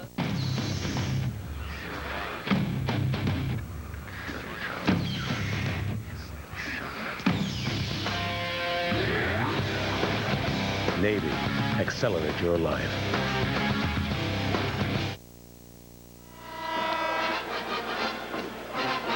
Yesterday, head coach of the Hoosiers, Mike Davis, told us the goal coming into the season, win the Big Ten title regular season. They got a share of it, and Davis felt their tough non-conference schedule really prepared them for conference play. He sure did. I mean, it's just like a lot of teams we've seen. Wake Forest in particular played a tough schedule this year. It benefited them, and I think Indiana clearly is benefiting them to get them ready. Spivey in a spin, going to the right hand for the bank shot. You'll hear me say it more than once, Zion. If they can get the ball going at the rim, at the basket, 5 feet and in, they will have better shots from the outside and also better scoring opportunities. Travis Spivey, the well-traveled point guard for the Utah Utes, transfer from Georgia Tech, and also Salt Lake Community College. Here's Perry putting it on the floor. Floater in the lane, no. And it's rebounded by Spivey. Good dribble away from the double team. Cross court, Jacobson. And he'll clear it for Spivey. 22-14. Jacobson, baseline drive. Off the pump fake. Spivey, a jumper for three. So they're getting the better looks right now. That trip down the floor was pretty good Utah basketball. Put the ball on the floor, baseline to baseline. It's not open. They close, take another dribble in, force the defenders to react to the middle of the floor, and kick it to the wing, the top of the key rather for a shot. 22-17. Spivey now has 5. Odell gets rid of it to Perry, the freshman. Here's Fife in a matchup with Jacobson. Using the screen set by Newton. Cross court. Perry knocks it down for 3. Good steady jump shot right there from Perry. You asked the question, where are the Utah defenders reacting to the wing that trip? Indiana shooting 71% from the field. Cullen off a fake. Utah not so bad with 53%. Spivey trying to add to that percentage. He ends up right on his chest, and a foul call. With the conclusion of today's game, we'll select the Chevrolet Most Valuable Player of the game from each team. Chevrolet will make a contribution to each school's general scholarship fund. That's been a tradition for over a quarter of a century. Spivey at the free throw line, 62%, native of Myrtle Beach, South Carolina. Actually played high school ball with Tracy McGrady out of the Orlando Magic. Man loves the coach, doesn't he? Yeah, it's funny. We talked to him about the year off. He said, I've just loved every moment of being back. He told us that he's worked construction, he's worked at a brewery, he's worked laying sod. He said coaching, it's a lot of fun compared to those kind of jobs. When I went over and talked to him initially during the shoot-around yesterday, he was looking at the team practicing as I was talking to him. He said, you know, don't think of me as being rude if I'm not looking at you. I just don't want to miss a chance to yell at somebody. Well, he might be yelling right now as Fife is able to get into the teeth of the Utah defense for his first deuce. Well-documented, good sense of humor from Rick Majerus. And a 27-17 Indiana lead, under 7 minutes to go. First half. Going the other way. There was some action underneath the rim, and Trace Caton, it looked like, got mixed up. Britton Johnson on the inside as well. Timeout, 10-point disparity.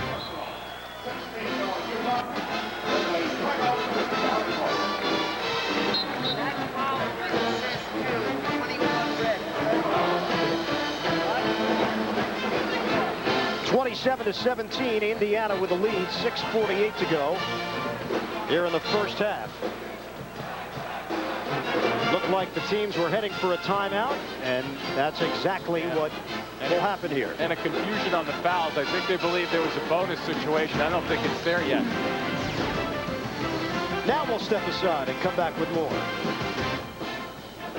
You're going to go on a cruise. It's expensive, though, isn't it? No, it's a lot less than you think it was. Food's all inclusive. You've got your hotel right there. You never have to fly anywhere. You've unpacked once. It's great. Oh, the ladies are going to love you for this. Your wife is just going to sit there and be, oh, honey. Oh, and you know, once in a while you get to go golfing. And then you get to eat. And then you get to go snorkeling if you want. And then, did I mention that you get to go golfing? Yeah, you did.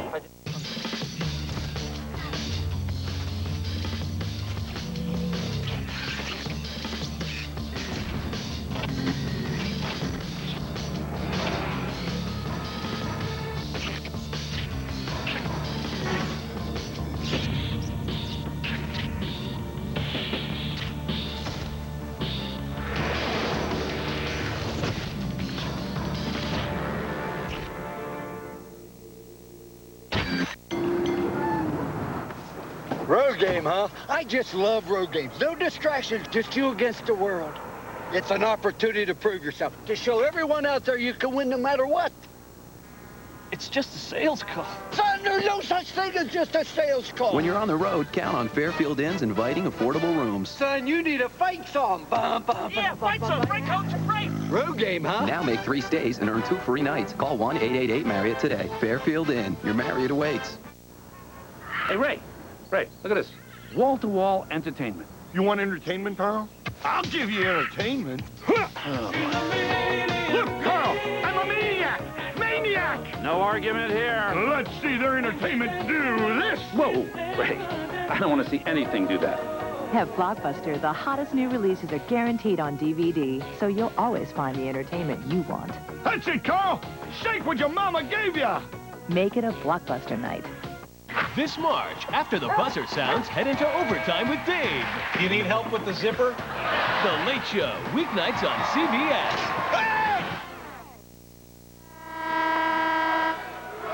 Look at our tournament summary earlier this evening in Sacramento. The biggest upset in terms of seedings, UNC Wilmington knocking off USC. SEC is 2-0. Conference USA 0-2 on the first day of action for the 2002 NCAA men's basketball tournament. Indiana has matched its largest lead. Jeff Johnson almost came up with that steal. Indiana retains it with 12 to shoot. Coverdale. Nice screen here. Using the screen set by Odom, Coverdale was looking for some contact. Fight with 5 to shoot. Coverdale squares and connects for 3. Well, Fife and Coverdale are really on the string. What I mean by that is they play one another very, very well. If one drives to the basket, the other knows to flare out to the side and look for a kicking shot. Indiana shooting it at 75% from the field, 12 of 16. And a turnover. Coverdale is running. Fife clearing the baseline, too, defensively. Coverdale swings it inside. Offensive foul. Now watch Coverdale. He's going to float a little bit to the right here just to get himself to stretch, and because from the other side going through the middle of the floor, he had a good penetration. Leaves his feet, though, at the offensive end the last trip and runs over a defender. First foul on Tom Coverdale. Caton will take a seat for Utah. And Indiana now on an 8-0 run over the last 2 minutes and change. Spivey heads to the free throw line. 17 fouls on the Hoosiers. And Utah currently with 6. Spivey 62% of the season. He was in Rick Majerus's doghouse at one point this season, but in talking with the head coach, he said he's done everything I've asked of him. Yeah, and that's exactly how you get out of the doghouse. Just work your way out. Off the miss from the line, and Utah will control it. Under 6 minutes to go until halftime. Indiana really plays good, solid defense all the time. Jacobson had it knocked away by Odom. Look at Coverdale almost taking it. Brenton Johnson lost it from behind. We're going to get a timeout here if they have possession. Or... It will be for Indiana. Since Utah closed it to 1 at 13-12, Indiana's gone on a 17-5 run. Check this out. Bob here needs a car. Whoa. How about a pickup? A black one. With a place for my bike. Autotrader.com. Over 1.5 million used cars, make it the biggest, best used car site on the planet. Need a loan? Oh, yeah. Autotrader.com. Your car is waiting. Indiana University, known for their aggressive defensive pressure. Watch what happens when this ball kicks loose. It's going to kick to the sideline, and then it's down for grabs here. Everybody going after it, and it continues. Coverdale tries to take it on the fly. That's not going to happen. And then Odom catching the basketball on the other side and calling the timeout. Did you just say down for grabs? Down for grabs. That works. For grabs. You should copyright that. I've never actually heard that. All right, I'll be back in a second. 30-17. Indiana with a lead in the ball. Coverdale penetration. Stutter step. Can't get it to go. Knocked up in the air. Hoosiers have it. Inside, Newton with a banker. Good ball movement. Sure was, and it's just a little step quicker getting to the basketball, and then really Newton, once he realized his teammate had the basketball, he just fanned right back to the basket. 10-0 run. And Johnson able to answer on the other end. Jeff Johnson using the strength to go along the baseline that trip and put one off the glass. He's a scrappy player, two-time Mr. Basketball in the state of Utah back in his high school days in Murray, Utah, attending Murray High School. Pretty good movement without the basketball now for Indiana. Coverdale to Moyer. Fights Wilson. Blocking foul call. And Jeff Newton will head to the free throw line. So here's the little penetration, and you'll see defensively just a touch late getting in. The body just not there quickly enough, and Newton, as you touched on, will go to the line. Utah trying to rotate defensively. One way to really work the offensive side is keep the ball moving. A couple of quick dribbles and bang it around. Newton is 4 of 4 from the field. He's got 8 points. And he completes the three-point play. Indiana extends the lead, 35-19. So far, the Hoosiers controlling the interior. They're on a 22-7 run. And another turnover. Defensively, Indiana keeps the pressure up at all times. Coverdale tried to squeeze one through to Newton and knocked out of bounds.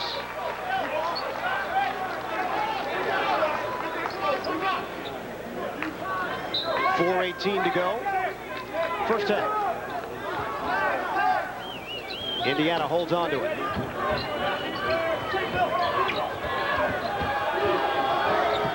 Really spread the floor. Look at all the room in the middle of the floor. If you can find a way to break your guy down.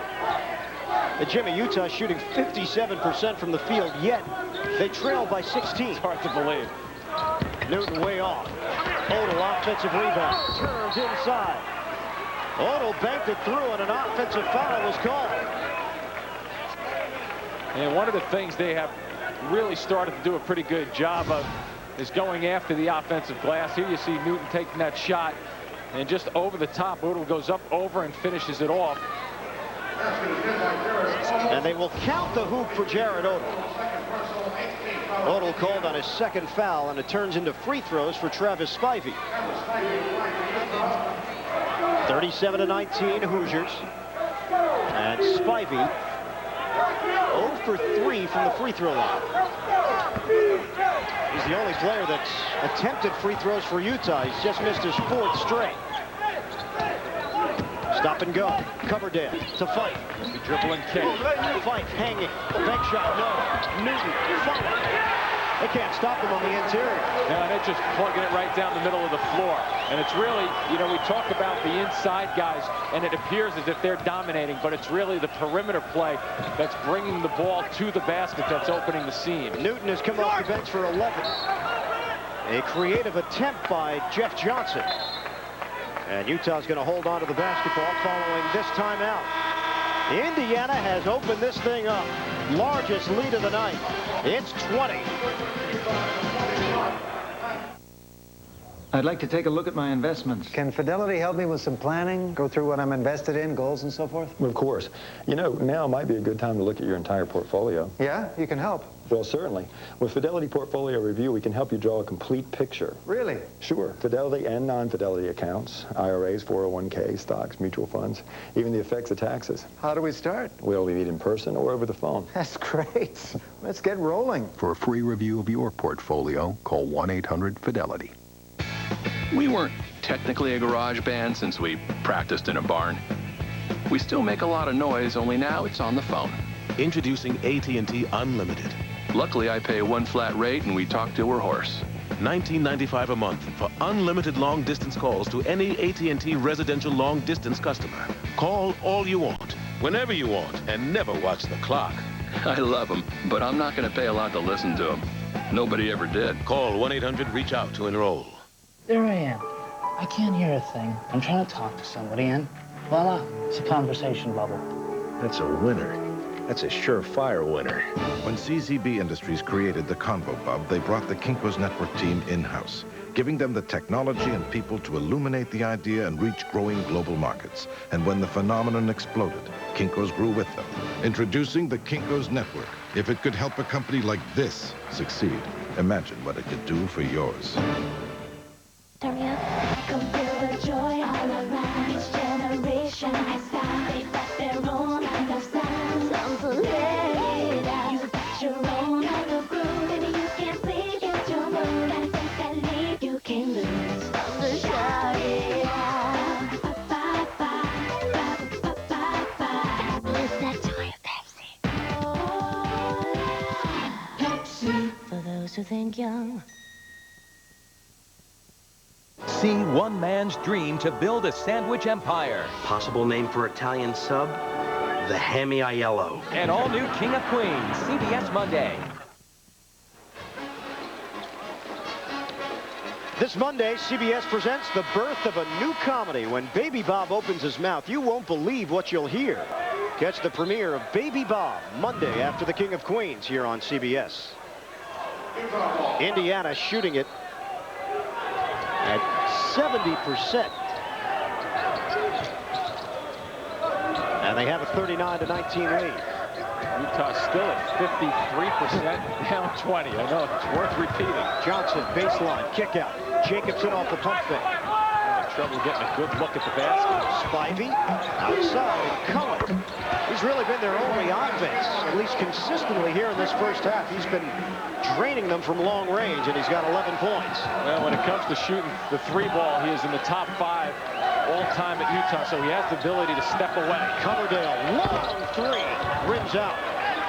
And it's rebounded underneath by Lance Allred, seeing his first action first half. Once again, Indiana has been pretty successful in keeping the ball on the perimeter, closing off the drives. Jumper, Cullen. Phil Cullen cannot be stopped. Smooth, isn't he? And he's getting them now running good screen aways, and he's filling spots. So let's see if Indiana can react. It's bringing a big guy out on the floor to guard him. Most times the forwards don't like to drift out 18 feet away.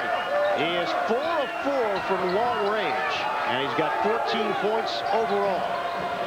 I'll tell you about his baseball connection as we continue through the broadcast here tonight. Might have a chance at a future as a pitcher. I'll tell you about it. Coverdale. Penetration, and coughs it up. Well, good seal on the left side of the floor. You're in trouble going on the right side of the baseline. The best place to look with the basketball is the other side. Cullen gives up his dribble. Here's Spivey. He's directing traffic, sends Johnson into the lane. And a foul call. Screen set by Lance Allred. And this one will go the other way. Coming up, singular at the half. Greg and Clark will get you updated on all the tournament news, all the scores and highlights, plus a look in at all the action going on in the NCAA tournament. That's coming up. Singular at the half. Team fouls, 8 apiece for Utah and Indiana, and free throws right now for Dane Fife. 68% from the line this season. He's a senior. He's got leadership qualities and a lot of experience on this team. And he gets a friendly bounce on that first one. Sure did. Experience. Nothing beats a friendly bounce, though. His offensive numbers have gotten better this year. By far the best numbers he's put up offensively at Indiana. The defense has never been questioned. And Fife goes 1 out of 2. It's a 15-point Indiana advantage under 2 minutes to go until halftime. It's an important minute and a half or so right here for Utah to make sure they make good decisions so they don't have this thing run back up to 20. Jacobson, a leader. Off the rim, no. Strong rebound by Aldred. There's a reason why. He came over the back. Well, Indiana's been trying to get some action going down low. Odell the first time down, and then Newton finds himself underneath, and Coverdale coming down the floor, and once again just filling the middle of the floor, that time Jeffries. So Indiana overall has been doing a much better job of condensing the floor, pushing it down. And Mike Davis's team really getting a lot of mileage out of this low post action. Lance Allred takes a seat. Odell at the line, no good. Newton, though, knocks it to the outside, and a foul call. So wave off that basket from Coverdale as Newton came over the back. That's number 2 on him. And free throws now coming up for the Utes. Allred. He's actually a terrific story, Lance Allred. He is hearing impaired, 80% hearing loss, and he's been able to work his way to play at a Division I school. 6'10", Salt Lake City native. It is a great story. The communication portion of it with Majerus talking about it yesterday. It's a challenge for both sides, but it's a terrific story. And Cullen knocks down a pair of free throws. So Utah creeping closer. It's 13. Indiana's led by as many as 20. And Cullen is the high man, the only Ute in double digits with 16. Utah needs a stop or two here in the last minute and 15 seconds or so. Hornsby on a bounce for Fife. Just over a minute to go. Yeah, good action away from the ball, just not getting anything going towards the basket. Here's Hornsby looking. Coverdale, 10 to shoot. Defended by Spivey. Coverdale circling, 6 to shoot. Hand in his face, Coverdale short. And rebounded by Odell, and a reset for Indiana. Well defended, you don't get anything out of it. Indiana will reload now and force you to play defense for about 60 seconds or so. About an 18-second difference, shot clock to game clock. We're winding down here in the first half. Odell on a cross. And looking to clear it. Hornsby slipped out for a moment. Jumper, Hornsby. A good reaction there by Hornsby, like you touched on, Ian. He fell down for a second, sprung back up, able to get to the middle of the floor and get his jumper off. He's really shown a lot of improvement through the years as well, now a junior. And the best shooter on the team. Knocking back 5 out of 5 shots against Michigan earlier in the year. Shot clock has been turned off. 9 seconds to play until halftime. Johnson yet to get going. Reverse layup. That doesn't go, and it's rebounded by Coverdale. 2 seconds. 1 second. Hornsby off the buzzer. Short. And that's how the first half will end. The Utah Utes got down by as many as 20. And Indiana will settle for the 42-27 lead at halftime. They have led from start to finish in this first half. And now let's go over to Dwayne Ballard. Dwayne. Coach Davis, you must be pleased with the dominating performance of your team in the first half. I'm happy with our overall performance, but I keep telling my guys when you drive in, you got to drive in under control because they're going to take charges on you. And we're giving up 3 or 4 easy baskets because we're going in out of control. Thanks. Congratulations. Good luck in the second half. Ian? All right, Dwayne, thank you. Coming up, singular at the half. 42-27, Indiana leading Utah at halftime. Stay tuned after these messages and a word from your local station. Hey, Ray, look at this. Wall-to-wall entertainment. You want entertainment, Carl? I'll give you entertainment. Look, Carl, I'm a maniac! Maniac! No argument here. Let's see their entertainment do this. Whoa, Ray, I don't want to see anything do that. At Blockbuster, the hottest new releases are guaranteed on DVD, so you'll always find the entertainment you want. That's it, Carl. Shake what your mama gave you. Make it a Blockbuster night. Get your tournament info and check out the road to the Final Four delivered by UPS at cbs.sportsline.com or on America Online. Enter keyword CBS Sportsline. From the directors of Top Gun and Black Hawk Down comes American Fighter Pilot, launching March 29th. You know, we could have blown an enormous budget building big, elaborate sets for our Prairie Farms ice cream commercials. But instead, we decided to put our money where your mouth is. Taste the homemade goodness of Prairie Farms. You know, we could have dropped a bundle of bucks on a big Hollywood director for our Prairie Farms ice cream commercials. But instead, we decided to put our money where your mouth is. Quality you can taste from Prairie Farms. I'm Gary Knight. You'll score big when you buy from Carmack Car Capital. Our three-point plan of selection, service, and savings will put you in a position to drive a newer used vehicle at a price to fit your budget. You'll get top dollar for your trade-in, too. Carmack Car Capital can't be beat for your next car. You can, however, beat Gary Knight on the court. Just ask Gabby. Carmack Car Capital. Carmack Car Capital. Look at these posers and wannabes. Dude, that's harsh. I mean those chicken fingers. Pre-processed, merely posing as spicy, all dressed up in sauce, but nothing of real substance underneath. You gotta try new KFC Blazing Crispy Strips. Real white meat chicken, freshly breaded, double marinated with twice as much spice for that extra spicy kick. For a limited time, KFC's got new Blazing Crispy Strips. Get 3 strips, coleslaw, and a biscuit for only $2.99. Everybody in. I think the party's out here. There's fast food, and then there's KFC. Wrapping up and 2 others in progress. Clark Kellogg and I will take you to all the live action right after this. CBS Sports presents Singular at the Half, sponsored by Singular, the wireless company that supports self-expression nationwide. And by this, I meant that. Welcome back to Singular at the Half. Greg Gumbel along with Clark Kellogg. At the break, the Indiana Hoosiers with the lead on Utah by a score of 42-27. And you have remarked here as we watch this game unfold that the Hoosiers are looking pretty good. They really are. They're a good defensive team, but their offense has been clicking on all cylinders. They've shot close to 70%. Jeffrey Newton off the bench has given them 11 points on 5 of 6 shooting. Phil Cullen, the only guy really getting it done offensively for Utah. And Utah not the kind of team that can come back in a hurry. They can't pressure you defensively. The one thing they can do to get back in it is make three-point shots. All right, Clark. Meanwhile, in Albuquerque, UCSB and Arizona. 9:21 to play in the second half. The Wildcats with a 5-point lead on the Gauchos. The winner to take on Wyoming. Let's send you to Albuquerque. Gus Johnson and Dan Bonner are there. 9:16 to play in the second half. 61-55. Arizona on top of Santa Barbara. Arizona a 3, Santa Barbara a 14. And now Stoudemire matched up against Hull on the inside. This guy has made 8 3-point baskets, and now they call an illegal screen foul. Let's take a look at the summary. 45% shooting for the Wildcats, 40% shooting for Santa Barbara. But the big story, the scoring for Santa Barbara of Mark Hull with 30 points on 8 of 11, 6 threes in the game. Jason Gardner has been just as good, 24 points, 8 of 10. From the free throw line, 4 of 7 from downtown. And Walton making the first. The bracket here in the West, first round action.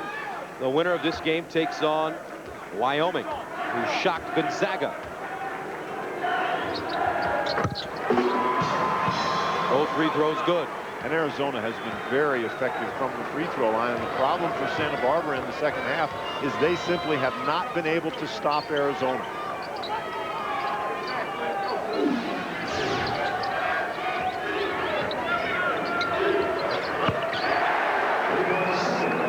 .43 to play in the second half, 63-58.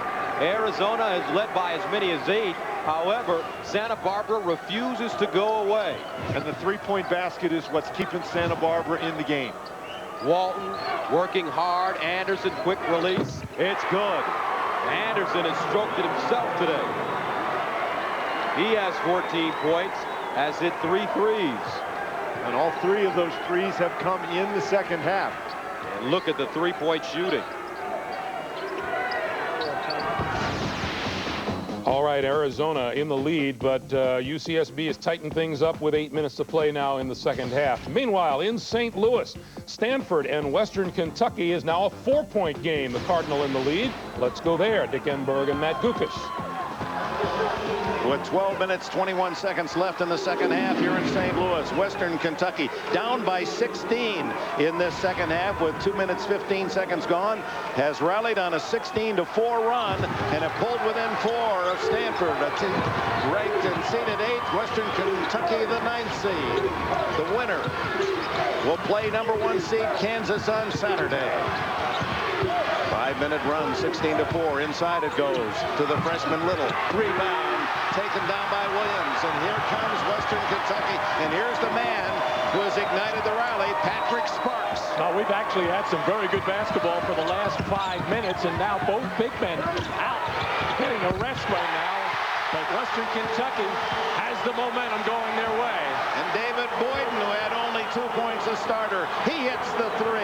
It's a 1-point game.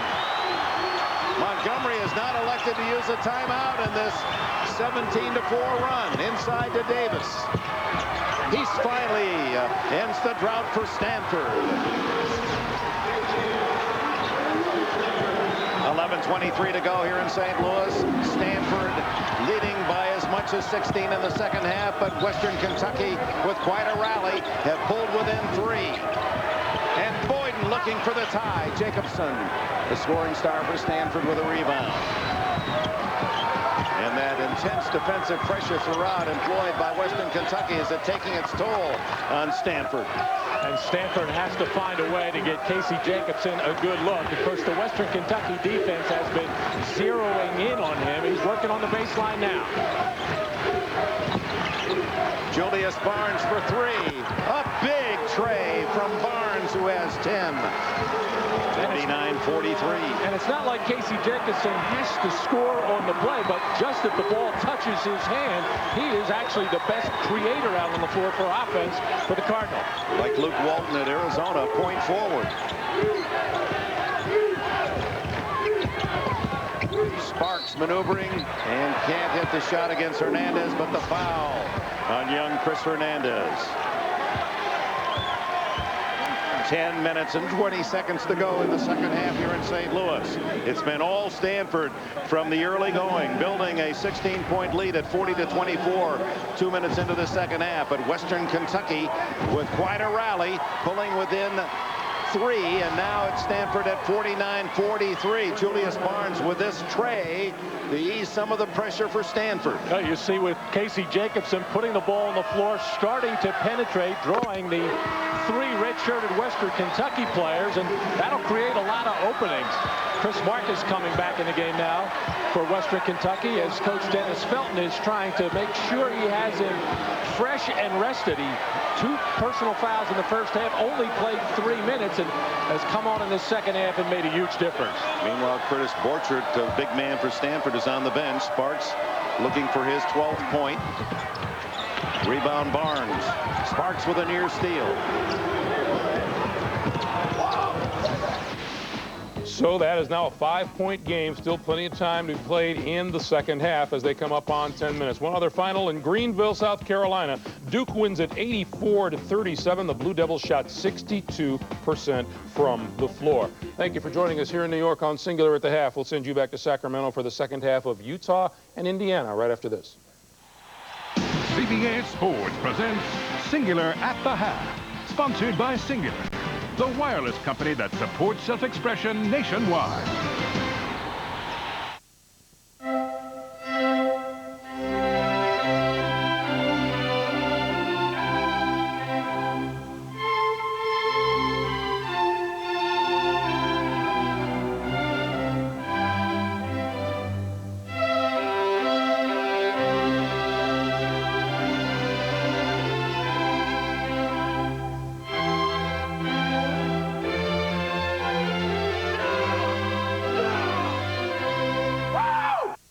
Do you want to go to the 2002 NCAA Men's Final Four? Then log on to Singular.com and enter Singular's most expressive fan promotion. If you're anything like these fans, you definitely have a chance to win. Heist. Buy it on video and DVD. Be careful who you con. I hate to do anything as dramatic as count to 3, but 1, 2, 3. Heist. So many twists, you'll need to see it more than once. I am a college fanatic, basketball. I love it. I think I do my best work when I'm a little bit on edge and have a little bit of nervousness in me. I have a sharpness to my game. Right there, on the floor, on the floor! Each one of my crew member has to know he has to do his third. We're a 3-man crew. That's a good call there, partner. The teams make the good game. I mean, they're playing good, but you look pretty good. There is a start, there is a finish, and in the journey between, there are dreams. The NCAA Hall of Champions keeps these dreams alive for you. More than a museum, the NCAA Hall of Champions takes you on an interactive journey. Relive some of the most inspirational moments in collegiate sports history and walk in the steps of a student athlete. At the NCAA Hall of Champions, you'll find something for every fan. Discover what it means to be a champion. The journey begins inside. 15 years ago in a playoff right here at 11, Larry Mize hit one of golf's most unforgettable shots to win the green jacket. A tradition unlike any other. The Masters on CBS. Halftime, Indiana up by 15. CBS Sports coverage of NCAA men's basketball will continue after this message and a word from your local station. It's time to spring into action at your Honda dealer. Because right now, our biggest bikes come with our smallest interest rate, just 2.9% with no down payment. Or ride off with selected street bikes for just 4.9% and no down payment.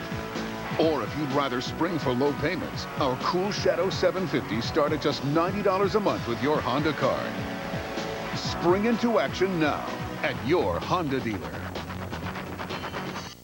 Catch Jag, Tuesday on CBS. It's all here.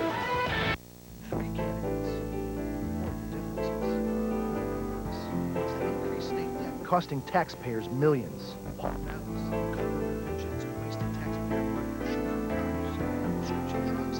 Leave seniors at the mercy of drug companies.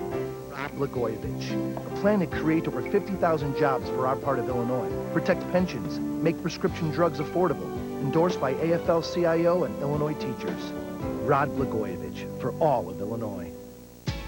It's rare to find a bank that works to save me money, but Mark at National City showed me that when I have my home equity loan payments deducted from my National City checking account, I'd actually lower my loan's interest rate.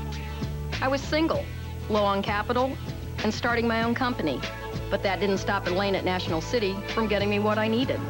Now my business is growing, and Elaine is still my banker. I got a new job in a new city. I wanted to bank when and where it was convenient for me. Gary at National City took care of it. I've got ATMs everywhere, free checking, a Visa check card, and online banking.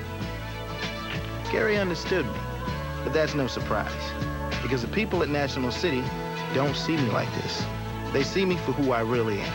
I'm Brian Spencer, and my bank is National City. I'm Linda Murphy, and my bank is National City. I'm Robert Sanchez, and my bank is National City.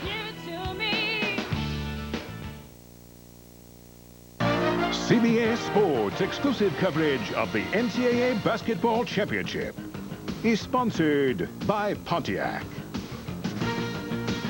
10-10-220, Pacific Life, and by Pepsi.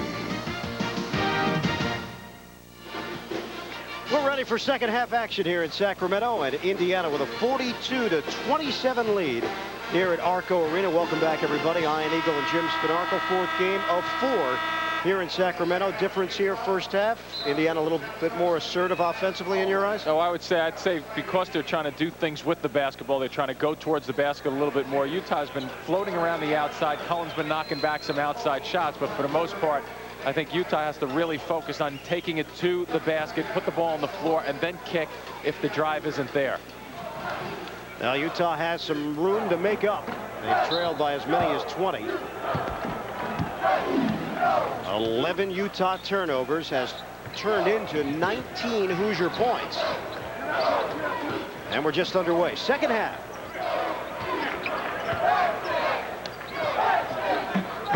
Here's Coverdale working around an Odell screen, and a jump shot for 3. Front rim, no. And the rebound tracked down by Jeff Johnson. Let's see if Jeff and Britton Johnson can get involved offensively. Jacobson, stop and go.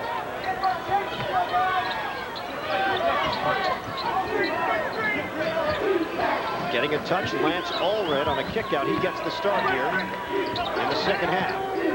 He was pretty active in the first half. Britton Johnson trying to turn inside, and he saved it to Fife. Coverdale sets it up in the post. Jeffries, limited action in that first half. Jeffries fading away. No good. And a box out by Britton Johnson. Well, Jeffries with that fadeaway takes himself off the offensive glass. A little bit of a force that trip. Only 5 points for Jeffries on 2 of 3 shooting. Told you about the ankle problems he's been having. And Utah with another unforced error. Coverdale just then was looking like he was limping up the floor a little bit. Here's Coverdale with Spivey. Fife moving without the ball. Hornsby on a dump down. Jeffries.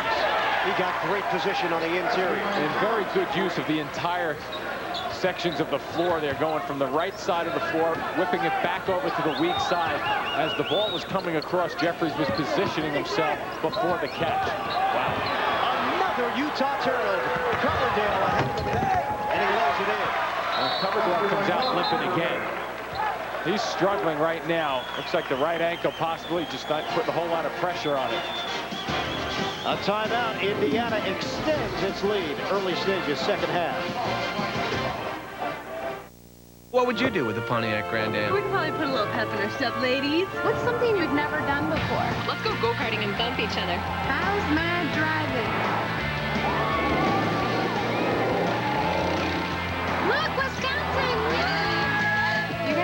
shoot. It'll be a blast. Out to the meadow, baby. Whoa, GT. This car just flies. What would you do with the Pontiac Grand Am? Love you. Tell us at Pontiac.com. Yeah. Howie, don't miss the big wireless sale at Radio Shack. I swear I heard Terry. Yes, Howie, you clearly heard Terry. Now get a clear digital Sprint PCS phone by Samsung. The N200 is just $99.99 after a $50 Sprint PCS mail-in rebate. Then, save another $50 only at Radio Shack. Get 4,000 clear wireless minutes for only $39.99 a month. I just love it when I get into his head. Howie! The Sprint Store at Radio Shack. Out here, your boss doesn't own you. Your bank doesn't own you. Out here, nobody owns you. But you. Head for the mountains of Bush.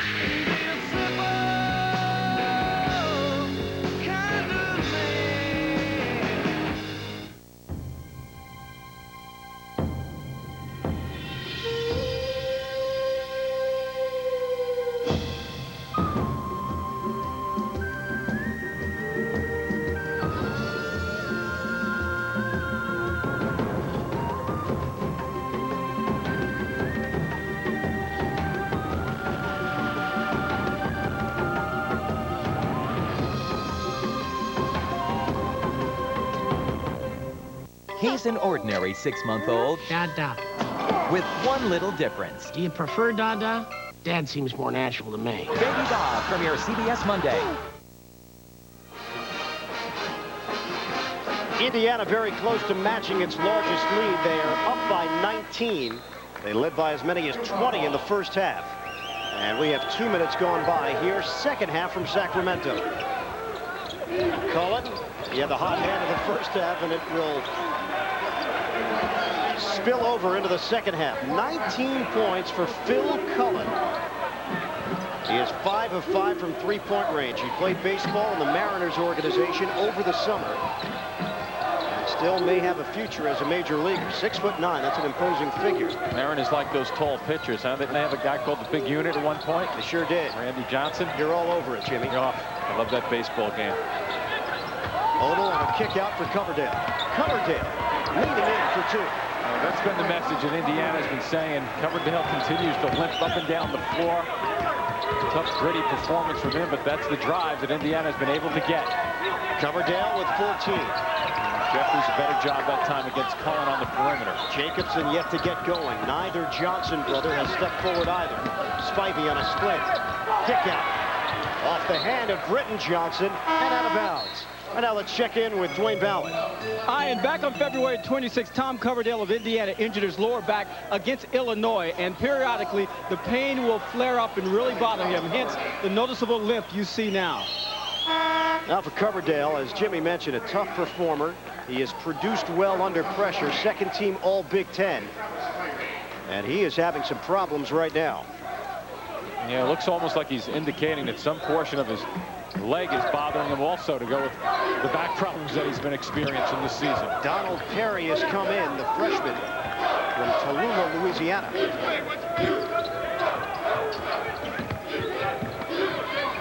Here's Perry on a bounce for Fife. Trying to set up Jeffries.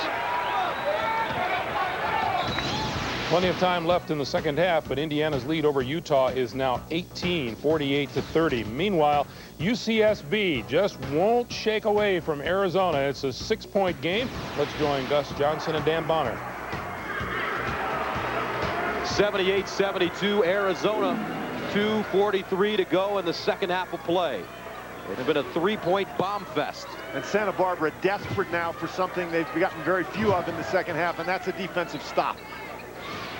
Still plenty of time left in the game if you can get a stop here. Arizona showing a lot of patience on the offensive end. Gardner, dribble drive to Walton.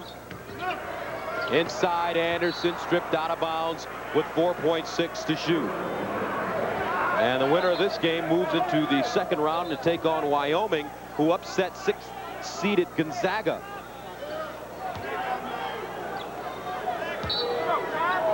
Here's Gardner. Walton, desperation, off the heel, loose ball, and a foul called on. Let's see, who is the foul called on? I think they called the foul on Channing Frye of Arizona. And so that'll send Neai to the line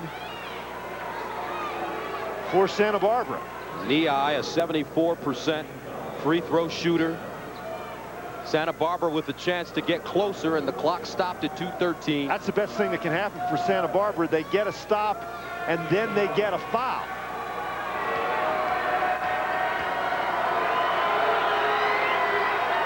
And the first one good for Neai.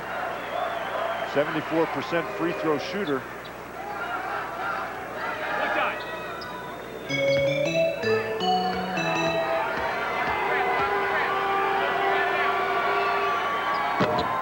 And we have a 4-point game with 2:13 to play here in the second half. Now full court pressure by Santa Barbara.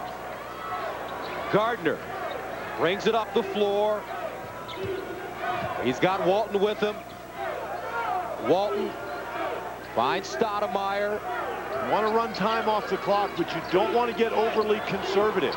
Walton looking down low. Loose ball picked up. Here's Nick Jones in a hurry down the lane. Got it, and the foul. UC Santa Barbara 2 points away. Jones with the great steal, and then takes it hard to the goal. Doesn't allow Anderson the opportunity to get in position, and these guys still think they're in the game. Nick Jones to cut it to 1. He's a 71% free throw shooter. And he misses. 78-76, Arizona. Oh, dangerous pass. Gardner, and he's fouled on the sideline. Not a very smart play by Fulov. And the CBS Sports Line stat of the game, Danny, free throw shooting. 21 of those free throws for Arizona coming in the second half.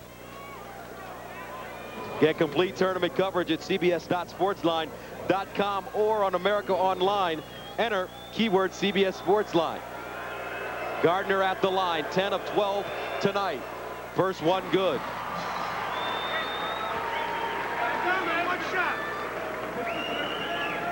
And Arizona has just been an offensive machine in the second half. Second one pure. Gardner, 28 points. Still lots of time, but this is a must-score opportunity for Santa Barbara. Fulov has been hot. The kick, Hall with a good look. Oh. And that's the one that had to go down. Now, Santa Barbara's not left with very much choice. Do they have to foul right here? Fouling right here, depending upon who you can get, would probably be a good play. You certainly don't want to let Arizona run a lot of time off the clock. Only down by 4. You don't want to foul now.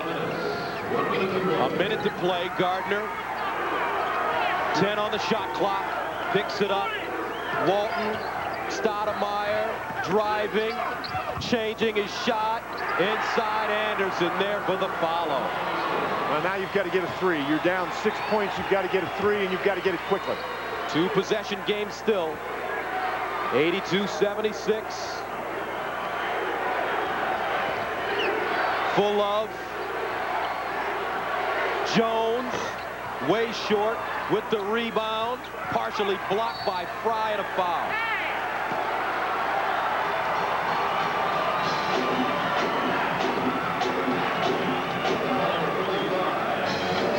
And that will send the Cats to the line. Lute Olson inspiring his team at halftime. They shot poorly in the first half.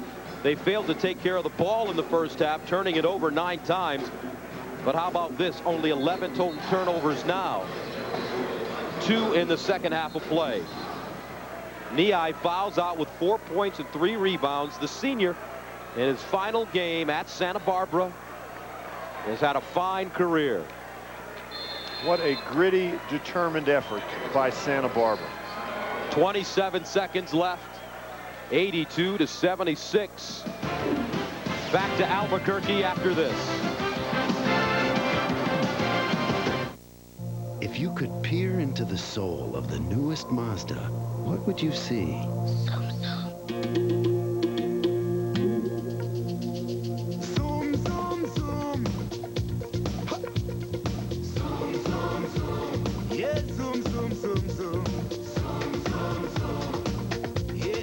The new 200 horsepower Mazda MPV. Body of a minivan, soul of a sports car. 82-76 the score, 27 seconds to play in the second half. Arizona with the lead and the possession arrow and 4 timeouts. Santa Barbara has 1 timeout remaining. Zona at the line, shooting 2. Santa Barbara had opportunities, though. Boy, they sure did. They had a couple of chances where they could have hit a big 3 and cut the lead to 1, and they weren't able to get it to go down. You have to be impressed with the offensive play of Arizona in the second half. They just continued to score. They missed the free throw there, but by continuing to score, they put such pressure on Santa Barbara. Fry well over his season average of 9 points. He has 16. Rolls off. Oliver's got to get up the floor quickly. Got to get a 3 and get it right now. Takes the 3 from deep and buries it. 17.1 to go. We're not done yet. No, we aren't. And Stoudemire is fouled. 82-79. I think the Arizona called a timeout before the foul. So Arizona used one of those 4 timeouts we talked about because they're having a tough time getting the ball in bounds. So no foul on the play. Arizona will talk it over briefly. Arizona has played so well in the second half, both defensively and offensively. Now, basically, the game comes down to their ability to get the ball in bounds. And if they get the ball in bounds, then Santa Barbara's got to foul immediately.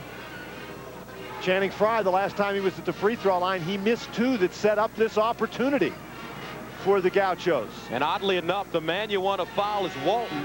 He is the poorest free throw shooter on the floor right now. He will inbound the ball, though.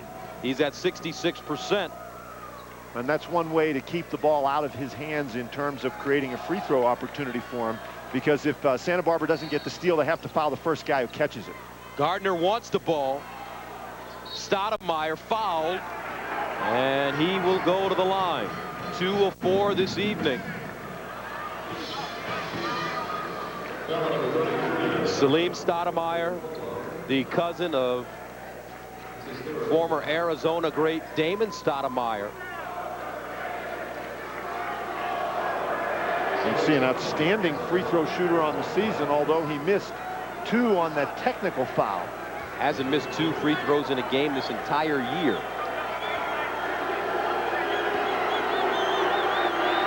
First one up is good. That's going to make it very difficult for Santa Barbara, but still you have the opportunity. If you can get down and get a quick 3, you can force this situation again, maybe even get a steal on the inbounds pass. Arizona tonight has shot, after this one, 40 free throws. Santa Barbara, 15. Second one good. Well, you got to get it down the court very quickly. Oliver. Here he is again. 10 to go. Kicks it out. Full love. Down the lane. Vukovic jams it home with 5.4 to go and a timeout called by the Gauchos. Down by 3.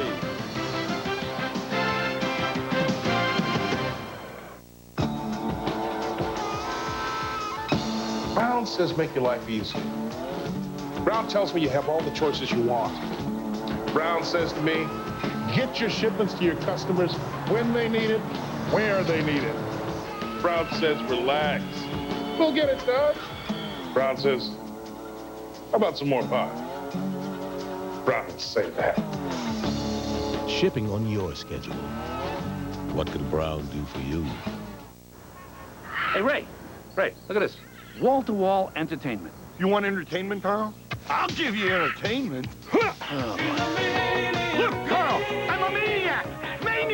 No argument here. Let's see their entertainment do this. Whoa, Ray. I don't want to see anything do that.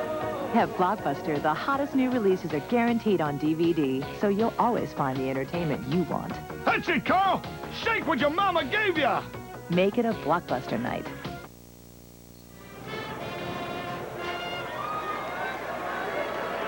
'84-81, Arizona with the ball and the lead and 5.4 seconds to go. Stranger things have happened. You've got to get a steal on the inbounds pass and a three-point basket. Walton running the baseline to Stoudemire, who is fouled.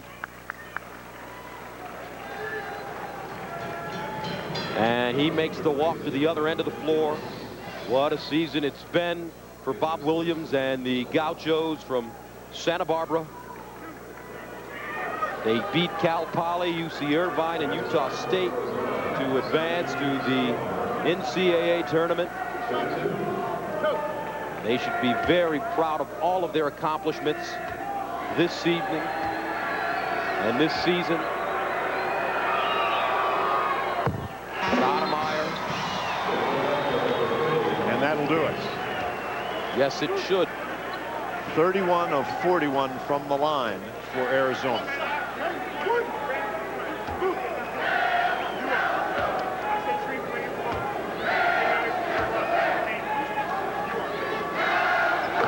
Second one good for Stoudemire. 4.3 to go. Three-point attempt. Off the mark, Fry with the rebound, and that will do it.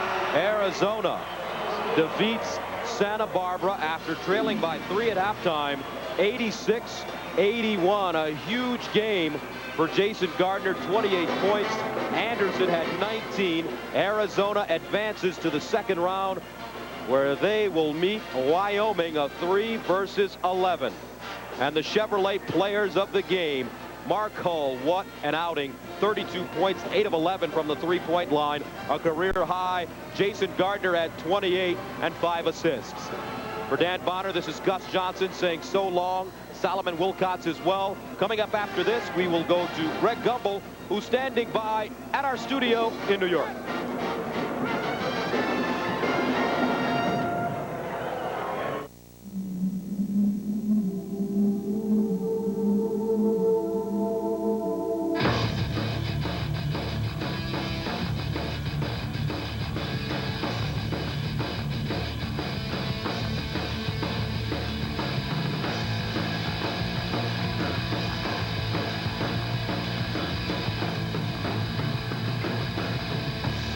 Introducing the agile all-wheel drive Saturn Vue. At home in almost any environment. Taste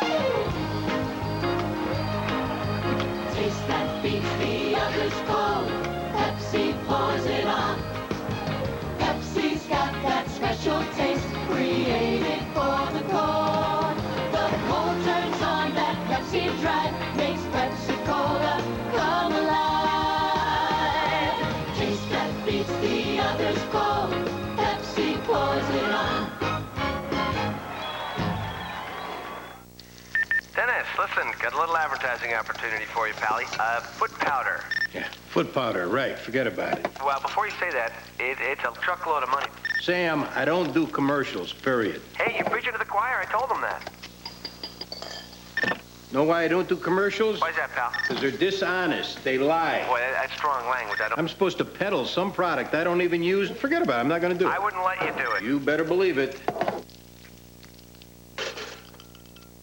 You wanted to see me? Did you cook my steak? Yeah. You are Awesome! For a great steak, Would you sign my belly? head to Applebee's Steak Stampede. Eating good in the neighborhood. Critics are calling Resident Evil a killer thriller. It's 100 minutes of white-knuckle action and terror that will have you gasping for air and begging for more. 5 stars. You've got to see it to believe it. Resident Evil, rated R, opens tomorrow. From the training field to their first mission. Break left, break left. Real men, real life and death drama. The series American Fighter Pilot launching March 29th. Back in our studios in New York, Greg Gumbel, the Wildcats of Arizona, off of Jason Gardner's 28 points, defeat UCSB 86-81. They advance to play Wyoming. In Greenville, South Carolina, the Duke Blue Devils just coasted 84-37 over Winthrop. Duke will move on to play Notre Dame. In Sacramento, Indiana's Hoosiers with a 56-41 lead on the Utes of the University of Utah. Under 9.5 minutes to play in the second half. The winner of that game gets UNC Wilmington. And in St. Louis, the winner of this one will take on top seed Kansas. Right now, Stanford's lead over Western Kentucky is 10, just under 3 minutes to play. Let's join Dick Enberg and Matt Gukas. Less than 3 minutes to go here in St. Louis, and the Hilltoppers of Western Kentucky with an 18-game winning streak coming in trail Stanford by 10. The Cardinal with the ball, trying to get the top free throw shooters on the floor. Mike Montgomery. Oh, an early shot by the rookie Childress. That's not what Montgomery wants. Inside to Williams. Orchard cut him off. Didnoff looking for the three as they work it around the perimeter. Derek Robinson out there and a push-off, and it'll go against Nate Williams of Western Kentucky. And for Williams, that will be his fifth.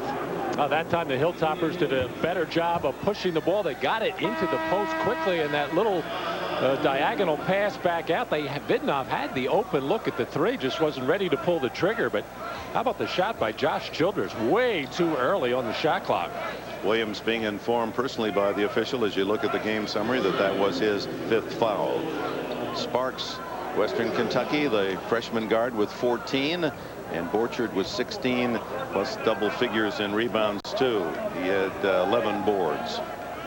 Well, he'll be some kind of a trivia question. Patrick Sparks will be, who's the only guy to ever score a point, and he's a freshman before the game even started, as Stanford was assessed a technical foul for not getting their starting lineup into the scorer's table on time. So 2 free throws for Sparks. Well, that fills out Montgomery's resume. That hadn't happened to him. And it didn't bother his Cardinal, because they came out a flying, took a quick early lead at 9-3 and never been headed since. And Mike Montgomery told Armin Kate and said, hey, we were busy watching games back there. We were watching all the basketball. We were late. Can't fault a man for being a CBS NCAA tournament fan, can you? Paid a 1-point penalty as Sparks made one out of the 2, and Orchard hits both free throws. A 12-point lead, 2.5 to play.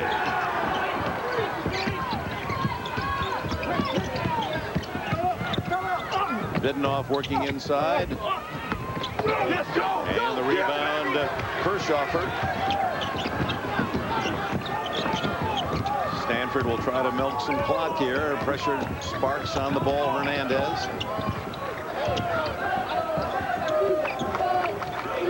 And Western Kentucky not fouling. Down to 15 on the shot clock, as they'll try to spend as much of the 35 as they can. Jacobson inside, then to Childress left alone, a 12-footer. Orchard with a rebound and a foul. Look at the bracket here in the Midwest for this core of games. Kansas against Stanford. If Stanford prevails, the final minute 45. That'll be the game late on Saturday night from St. Louis. Matchup of the Pacific 10 and Kansas of the Big 12. They went 16-0. Western Kentucky takes a 30-second timeout, trailing by 12, 1:45 left.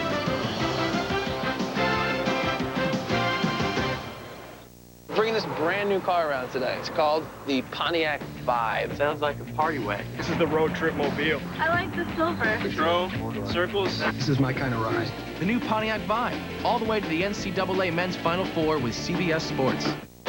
Why do I rent from Enterprise? For more cargo room. More people room. Or more headroom. Enterprise. So easy, it's like having a second car. Or third. Pick Enterprise. We'll pick you up. Stanford Cardinal with 1:45 to go in our game reset, leading by a dozen. 2 more timeouts left for Dennis Felton of Western Kentucky. Both teams in the double bonus.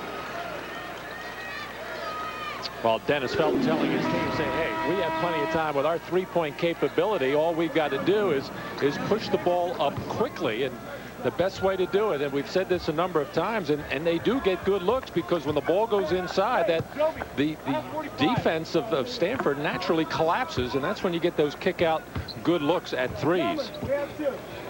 Meanwhile, Curtis Borchard, quite a game for this All-Pac-10 center. 18 points and a dozen rebounds. Continues to struggle from the free throw line, but I think Curtis Borchard got a major break in that first half, only having to guard and be guarded by Chris Marcus for about 3 minutes, and pretty much the rest of the way Curtis Borchard had his way, at least in the height department. 19 for him, 13-point lead. Western Kentucky needs to hurry. Vidnoff fell away, three-pointer, well off the mark. Hernandez, they haven't fouled him. They don't want to foul Jacobson. And a lot of time spent by Stanford. Too late, well, 19 seconds, but too late for Western Kentucky to foul on this possession, kind of just letting it slip away, and now bad foul. With 13 on the shot clock, so they let Stanford burn up a lot of time, down to 72 seconds, as Derek Robinson picks up his 4th foul, sending young Chris Hernandez to the line. This guy at 6'2", 185, he can bench press 310 pounds, and he's tough mentally as well, according to Coach Mike Montgomery. Timeout, 1:12 to go.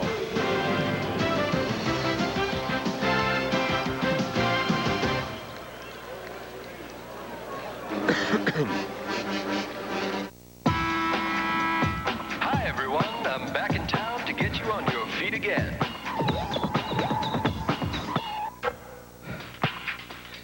Get up.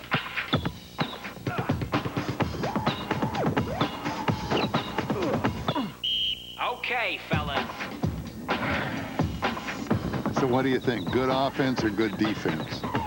Pick one for a chance to win a Volvo S60 at volvocars.com/questions. I'm always thinking.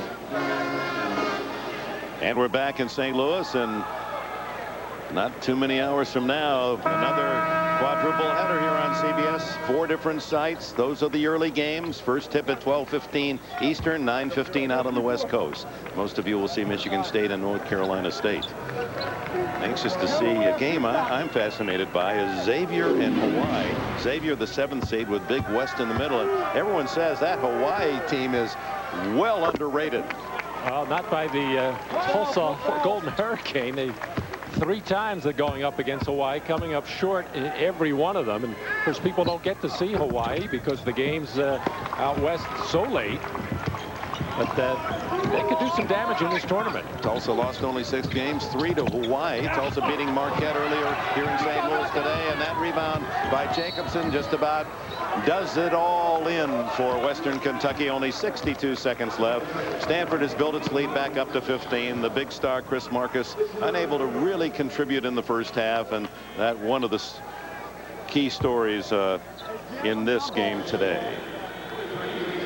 You're right, Dick, because you could see in the second half when he came out, obviously with a different mindset, and really wasn't concerned that much about fouls. Obviously didn't want to pick up any early ones in the second half, but Western Kentucky really a different team when he's involved. Be interesting because you got Borchard, the big guy, and Kansas will really present Collison and Gooden, but they don't really play down in the hole. They're more big power wings, but will post up. Yeah, well, one of the things you see with Stanford, that they are bothered by pressure, but now with no Kirk Heinrich, they won't be able to apply the same type of pressure. It'll be good, but Heinrich makes a total difference in that area. Patrick Sparks with a little frosting 3-pointer as time runs out here, 56.9, and that may be the last timeout left for Dennis Felton. It's now 78-64. No, it's a Stanford timeout.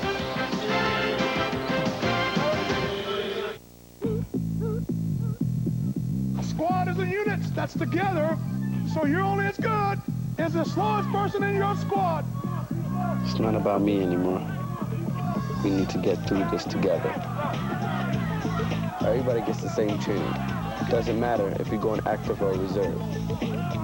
Log on. Watch me become we. Let's go! Only at GoArmy.com.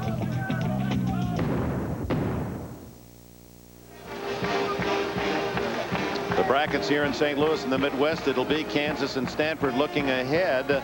The other bracket, Chicago, Florida, Creighton, Illinois, San Diego State, they'll play tomorrow. And of course, Illinois will have the home folks from Urbana up there to cheer, Champaign-Urbana to cheer the Illini, and possibly they're overlooking a team out on the West Coast, San Diego State, that surprised a lot of folks down the stretch. Final minute of play here in St. Louis. No foul.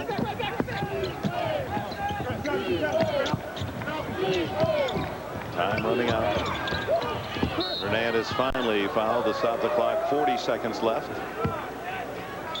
Another thing in looking ahead at that matchup, Stanford and Kansas, Cardinal have to feel very confident with the way they played defense tonight. And of course, they're going to have to even play better against Kansas. And you got to think that Nick Collison, who was very quiet in the game tonight against Holy Cross, will be more involved offensively. Gooden has to take more of a role in the absence of Heinrich, if in fact he's going to miss the game. And of course, the young freshmen of Kansas, really the responsibility falling more and more on their shoulders now. Well, Hernandez in double figures with 11, makes all of his free throws, 8 for 8.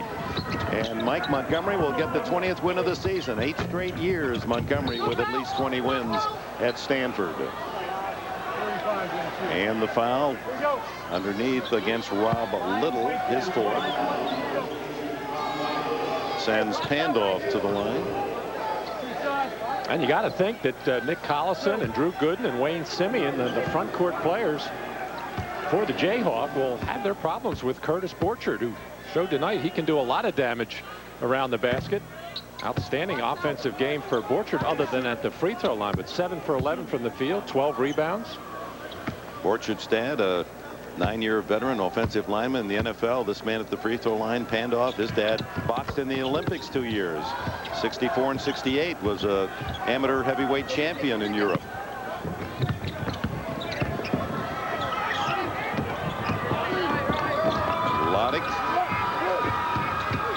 Wide open.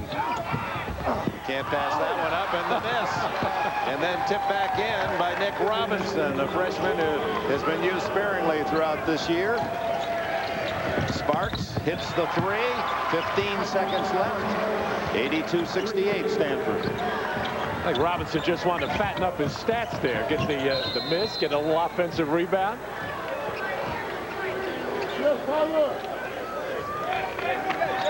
And Montgomery just said, I won a 30 just to get some of my bench players in.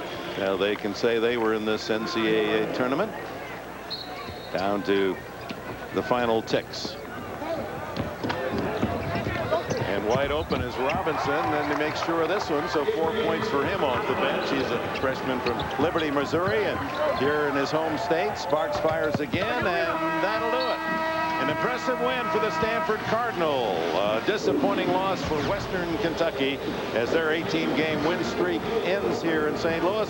Their season comes to a conclusion. Stanford moves on Saturday against the Kansas Jayhawks and will play the #1 seed. Our Chevrolet players of the game: Patrick Sparks, the freshman for the Hilltoppers, with 20 and 9 assists. Curtis Borchard, double-double, 19 points and 12 rebounds. Final again, 84-68 Stanford. A commercial word, then we'll go to New York and Greg Gumbel.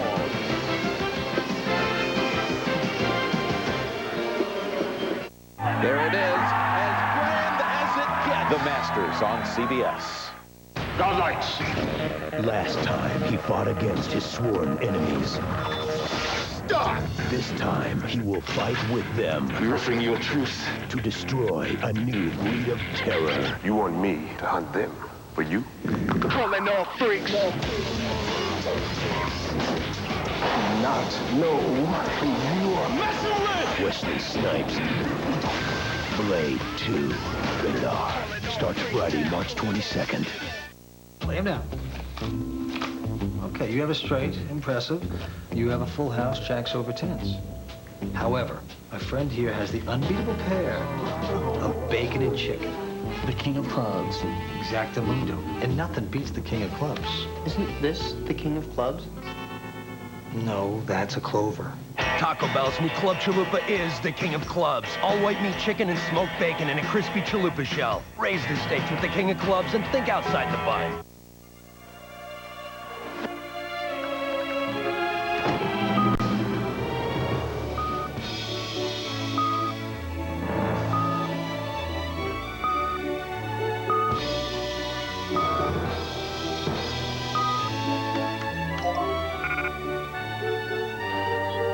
When software quickly connects supply and demand, that's one degree of separation.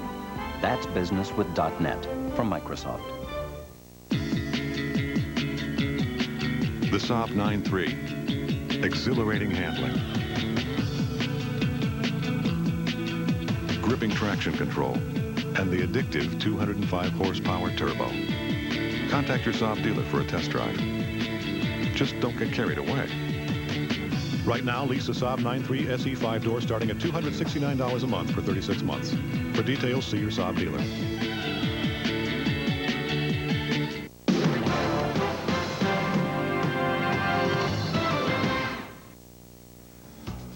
Greg Gumbel back in New York. There is the final score in the Midwest. Stanford over Western Kentucky by a score of 84-68, and the Cardinal now moves on to face Kansas. The one remaining game in action tonight in the South, Sacramento, Utah, and Indiana. The Hoosiers lead at 64-48, 2:47 to play. Let's join Ian Eagle and Jim Spanarkel. 2:45 to go, second half. Indiana 64, Utah 48.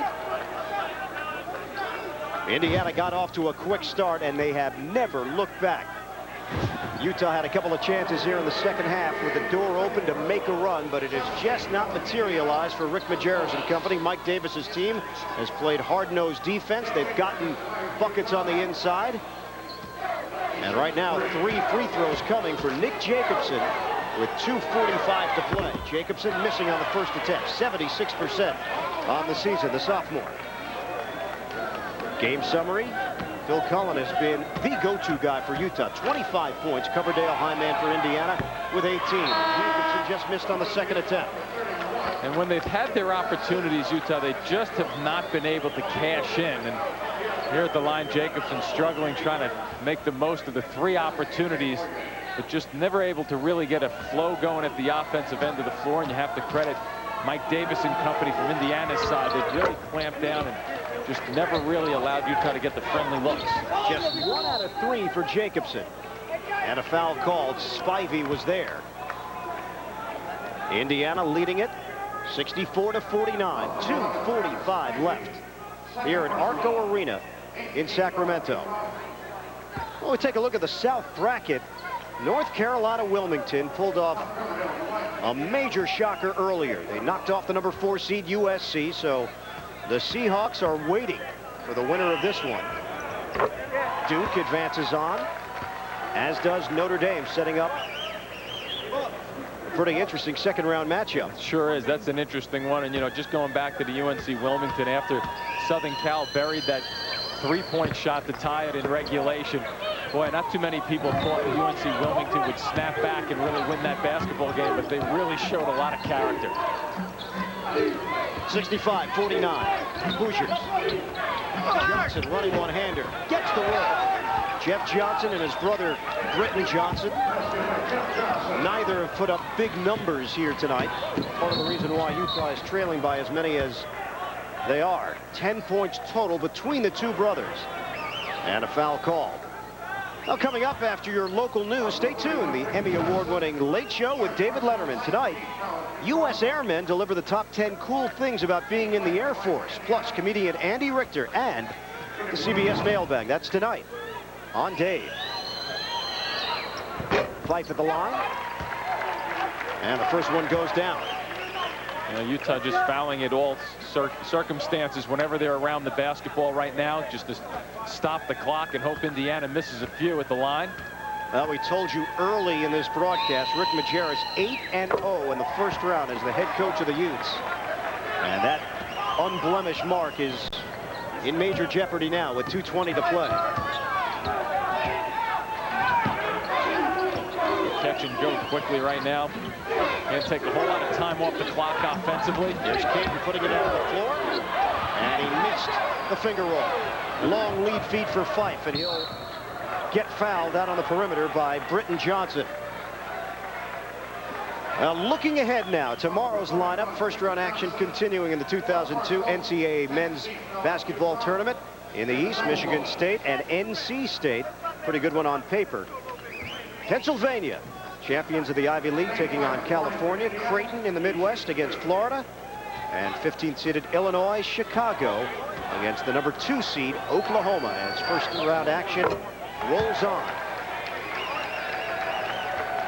Indiana adding to its lead with Dane Fife. And for Utah, the season will come to an end. For Indiana, it will continue against an unlikely opponent in the second round, North Carolina Wilmington. And their head coach, Jerry Wainwright. Just too many weapons for Indiana tonight. Wasn't an explosive show with scoring, but the opportunities there for the inside and out and working the ball a little bit better to the post, I think, was the major difference in this basketball game. And the quick start just carried through. Johnson off the mark in three-point territory. Indiana shooting it at 57%. Utah now down around 42%. Now, there was a long stretch where Indiana was hovering around the 70% mark in the field throughout the majority of this game. Well, they're a patient team, and they will work both sides of the floor, which gives them an advantage. And if you have a guy like Jeffries who can post up on one side, Newton gave him some good offense. On the other side of the blocks, Newton having a game 7 of 9 from the floor, 15 points. So it's a nice combination of the two of them, something that Utah just didn't have other than Phil Cullen with his long-range shooting. Britton Johnson, he is done for the night. 5th personal foul. He will be back for his senior season next year. But his brother Jeff Johnson will not. And for Britton, disappointment. 4 points, 4 rebounds for Johnson. Tom Coverdale getting a hand from the crowd here in Sacramento. Coverdale, 19 points and a game-high 8 rebounds for the Indiana point guard. Jared Odell will come back in for the Hoosiers. 71-51. And this matches their largest lead of the evening. 1:42 left to play. A.J. Moyer will come in, replacing Kyle Hornsby. And Indiana will move on to the second round to take on North Carolina Wilmington. Good hands there by Fife. Fife, co-Big Ten Defensive Player of the Year, knocked it away from Jacobson. Good quick hands. And Perry is fouled out on near the sideline by Jacobson. Now Mike Davis, his second year as the head coach at Indiana, took over under very difficult circumstances, and he told us, you asked him similarities, differences between the Bobby Knight Hoosiers and what he runs now. He said, hey, it's a whole new system. I couldn't put it in. I didn't have enough time last year. This year, though, I did have enough time to install what I wanted to do. Meaning a lot of different sets at the offensive end, giving his players a little bit more freedom on the offensive end. And when they took shots, almost intimating that they didn't have to look over their shoulders and worry about whether it was a good shot or not. You play a little bit more carefree, and usually you have better results. George Leach has come on for Indiana, and Martin Osamani will come in for Utah. Travis Spivey, he's a senior as well. And Spivey heads to the bench. 1:25 left. Indiana Hoosiers led it from start to finish. Osamani on a kick out. Pump fake by Jacobson. And even with this game in the bag, if you will, the defense is still pretty strong and aggressive. King lines it up and knocks it down. Trace King from Alamosa, Colorado. And Utah's going to let the clock go down right now. The fouling will cease. And a reaction from the fans here. The Indiana fans have made the trek to Sacramento. Double up. on Perry and a foul call with 47.2 remaining. Donald Perry will head to the free throw line. The freshman will get a pair. And a chance to pad his numbers in his first ever NCAA tournament game.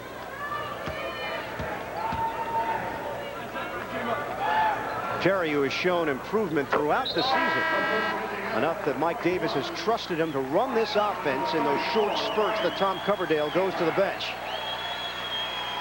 And now Rick Majerus will send out some more subs as Jeff Johnson and Phil Cullen each take a seat. That was a great shooting display from Cullen, though. 7 of 8 from the three-point stripe. Not a bad way to end your college career. Cullen a senior, Jeff Johnson a senior as well. And we're down to 42 seconds to play. Osamani had it bounce off the back of Mark Johnson, a backup for Indiana. Another jump shot. Trace Caton. You know, there's no quit with Utah, but it's just too much. As you touched on, the beginning of this basketball game, Indiana set the mark early, came out and established themselves both at the defensive end and offensively, and just kept the pressure on enough. Spread it out convincingly down here in the last 5 minutes, just keep the margin spread. Ryan Tapak has come into the game for Indiana off the ricochet. 10 seconds left. Tapak, 8 seconds. Splits defenders. Jump shot off the rim. And rebounded by Jacobson. Mike Davis gets his first win as a head coach as the Indiana Hoosiers defeat the Utes of Utah. Indiana gets the first round victory, 75-56. So we can put Indiana into the second round, where they will meet North Carolina Wilmington. That'll be coming up on Saturday here at Arco Arena. Our Chevrolet most valuable players of the game, Phil Cullen. What a night he had from three-point territory. 25 points. Tom Coverdale, the point guard, 19 points and 8 rebounds. So for Jim Spanarkel and Dwayne Ballin, this is Ian Eagle saying so long from Sacramento. Indiana a winner. Greg Gumbel coming up from New York after this. I'm always thinking something terrible is going to happen. I can't handle it. You know, your worst fears, you know, the what ifs, and I can't control it, and I'm always worrying about everything. It's like a tape in my mind. It just goes over and over and over. I just thought that I was a worrier. It's like I never get a chance to relax. At work, I'm tense about stuff at home. At home, I'm tense about stuff at work. If you're one of the millions of people who live with uncontrollable worry, anxiety, and several of these symptoms for 6 months or more, you could be suffering from generalized anxiety disorder, and a chemical imbalance could be to blame. Paxil works to correct this imbalance to relieve anxiety. Prescription Paxil is not for everyone. Tell your doctor what medicines you're taking. People taking MAOIs or thiaridazine should not take Paxil. Side effects may include decreased appetite, dry mouth, sweating, nausea, constipation, sexual side effects, tremor, fatigue, or sleepiness. Paxil is non-habit forming. I'm not bogged down by worry anymore. I feel like me again. I feel like myself. Thanks for the lift.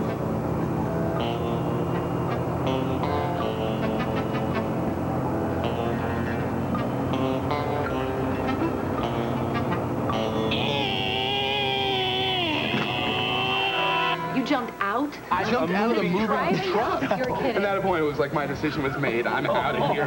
Life is best told over a great-tasting Miller Lite at a place called Miller Time. Are we there yet? Are we there yet? Are we there yet? At Michelin, our tires are rigorously tested. They're laser checked, X-rayed for structural integrity. And finally, no tire leaves the factory without a thorough hand inspection.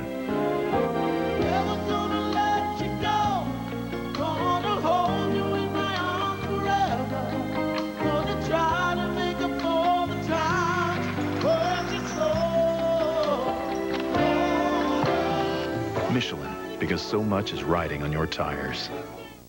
Hey, there's big news at 7-Eleven. It's the new Big Bite Combo. Delicious Big Bite hot dog made by Oscar Mayer. With free chili and cheese. Whatever you want. An ice cold Coke. And a big grab of chips. All for just $1.99.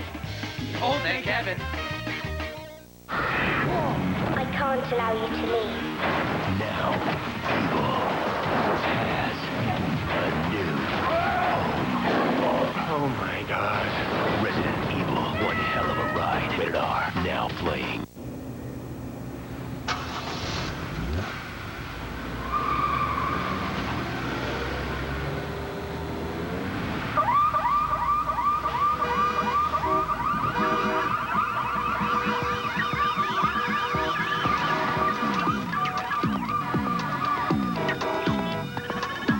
Introducing the 160 horsepower Civic Si from Honda. You'll know it when you see it. Here he is. Harrington, the all-time leader in assists in Tulsa basketball history. He'll run the show with 8. Drives the lane. And gives Tulsa the lead with 14 seconds to go. Foul to give for Tulsa. No timeout called by Crane. 7 seconds. Wade, the leading scorer. They got to hurry now. 4, 3. Dieter away outside. He misses the shot, and the game is over. The Tulsa Golden Hurricane have upset Marquette 71-69. Welcome back to our studio here in New York. Greg Gumbel along with Clark Kellogg. That was just one of the surprising games that took place today. A 13 seed, a couple of 12 seeds, and an 11 seed were victorious today. And Tulsa knocking off a very well-respected Marquette club. They did a nice job. They came right at Marquette from the start. Their quickness was a problem. Marquette had a tough time containing the backcourt of Tulsa, and then at the last second you saw Harrington knock down that shot to win it for them. The other 12 seed to win was Missouri, knocking off 5th seed Miami. And then how about number 13 seed UNC Wilmington over number 4 seed Southern California? If you take a look at some of the highlights here, you'll see coming down the stretch, Southern Cal's Brandon Granville will drive the lane and kick to a wide open Eric Craven in the corner, who will hit the 3, and that sent this game into overtime, tied at 80. It went to overtime. USC had a chance to take the lead. Never did in the overtime, and then Stewart Hare rises over 3 Trojans for the flush, and they end up 4 at that point and go on to win it in overtime, and they deserve to win. That was probably the biggest surprise of the day to me. Some people might say Wyoming over Gonzaga, but for me, USC being knocked out by a very good UNC Wilmington team was the biggest one. There are some very well-respected teams going home after today. That's right. We'll take a final timeout and come back to wrap things up here in New York in just a moment.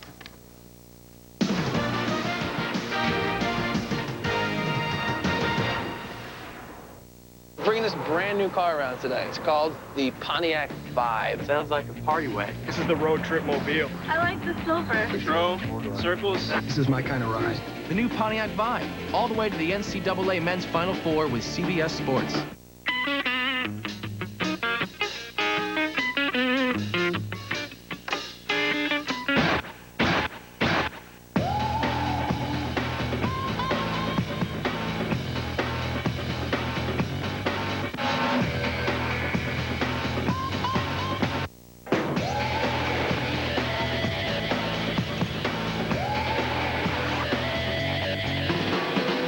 Ice premium malt beverage. Drink responsibly. Come on, you can do it. Just 30 seconds of Listerine. Think of all the germs you're killing. Listerine even kills the germs that can cause plaque and gingivitis. See? You can handle it. Germs can't. Listerine. Worth the time, every time.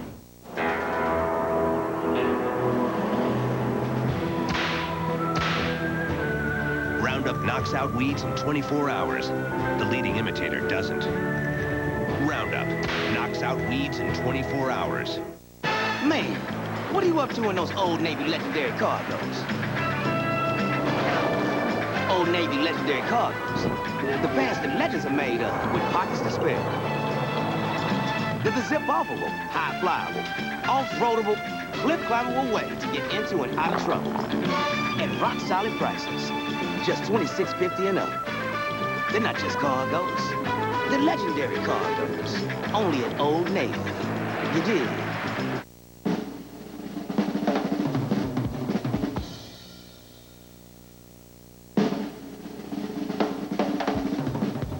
Pepto-Bismol. It's first aid for heartburn, diarrhea, nausea, indigestion, and upset stomachs. This is crabgrass. I don't want to see crabgrass in my lawn. We put down Scott's turf builder with Halts in the early spring. That's the only thing I ever use. Scott's puts this protective barrier over the lawn. And it stops the crabgrass from germinating. Turf builder with Halts. The best defense against crabgrass. This reminder coming your way after your local news. Stay tuned for the Emmy Award-winning Lake Show with David Letterman. Tonight, U.S. Airmen deliver the top 10 cool things about being in the Air Force. and comedian Andy Richter in the CBS mailbag. That's all tonight on Dave. Here's your slate of games for tomorrow. At about noon Eastern time tomorrow, some of the teams in action. Number 3 seed Pittsburgh in the South taking on Central Connecticut State, and number 2 seed Oklahoma in the West. At about 2:30 Eastern time, number 2 UConn in action in the East, and so is number 4 Illinois in the Midwest. At about 7:30 Eastern time tomorrow night, top-rated Cincinnati in the West against BU, and number 3 Mississippi State against McNeese State. And then our late round of games, Ole Miss and UCLA, top seed Maryland taking on Siena. And out of those games, what chances do we have for double-digit winners tomorrow? I don't know why you asked me. I've got whiteout all over my bracket from the day, but tomorrow's a new day. We're going to start afresh. I think you need to take a look at both 11 seeds, Southern Illinois and Penn, as possible upset winners. All right, time to say goodnight. Good morning, you mean? Good morning, yes. Thanks for joining us, everyone. We will see you about noon Eastern time later on today. For Clark, for all of us here at CBS Sports, I'm Greg Gumbel. Good night.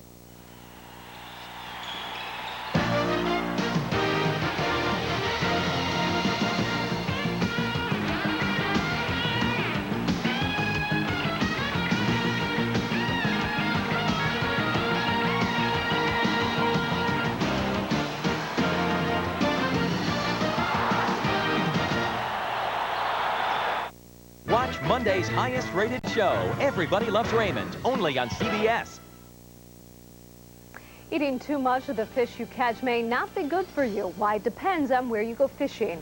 And area firefighter skills are put to the test when they battle a huge fire at an area grain elevator. I'm Amy Lester. I'll tell you why shopping at this store could make you a millionaire. Next on 3 News at 10. After 20 years as a practicing attorney, Judge A.G. Weber was recommended for office by a citizen screening committee.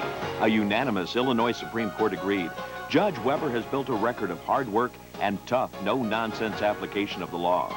I'm Judge A.G. Weber. It's been my privilege to serve you as your circuit judge. Everyone deserves fair and respectful treatment in court.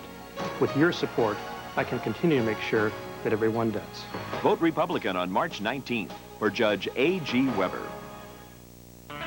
Now held over by popular demand, the Chrysler Great American Getaway. Your chance to get away in a new PT Cruiser. Now available with our 7-year, 100,000-mile powertrain pledge on engines and transmissions.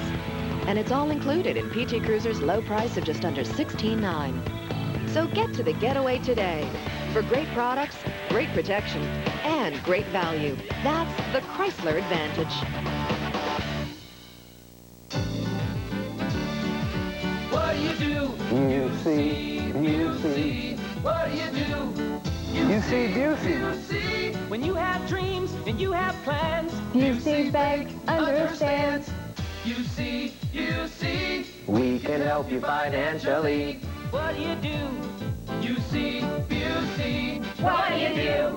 What do you do? You see. Bank. From Central Illinois' news leader, this is 3 News at 10. You know, it's the luckiest place to be. Lotto fever hits an area store after it sells several multi-million-dollar tickets. Good evening. I'm Jennifer Roscoe. Michael is on.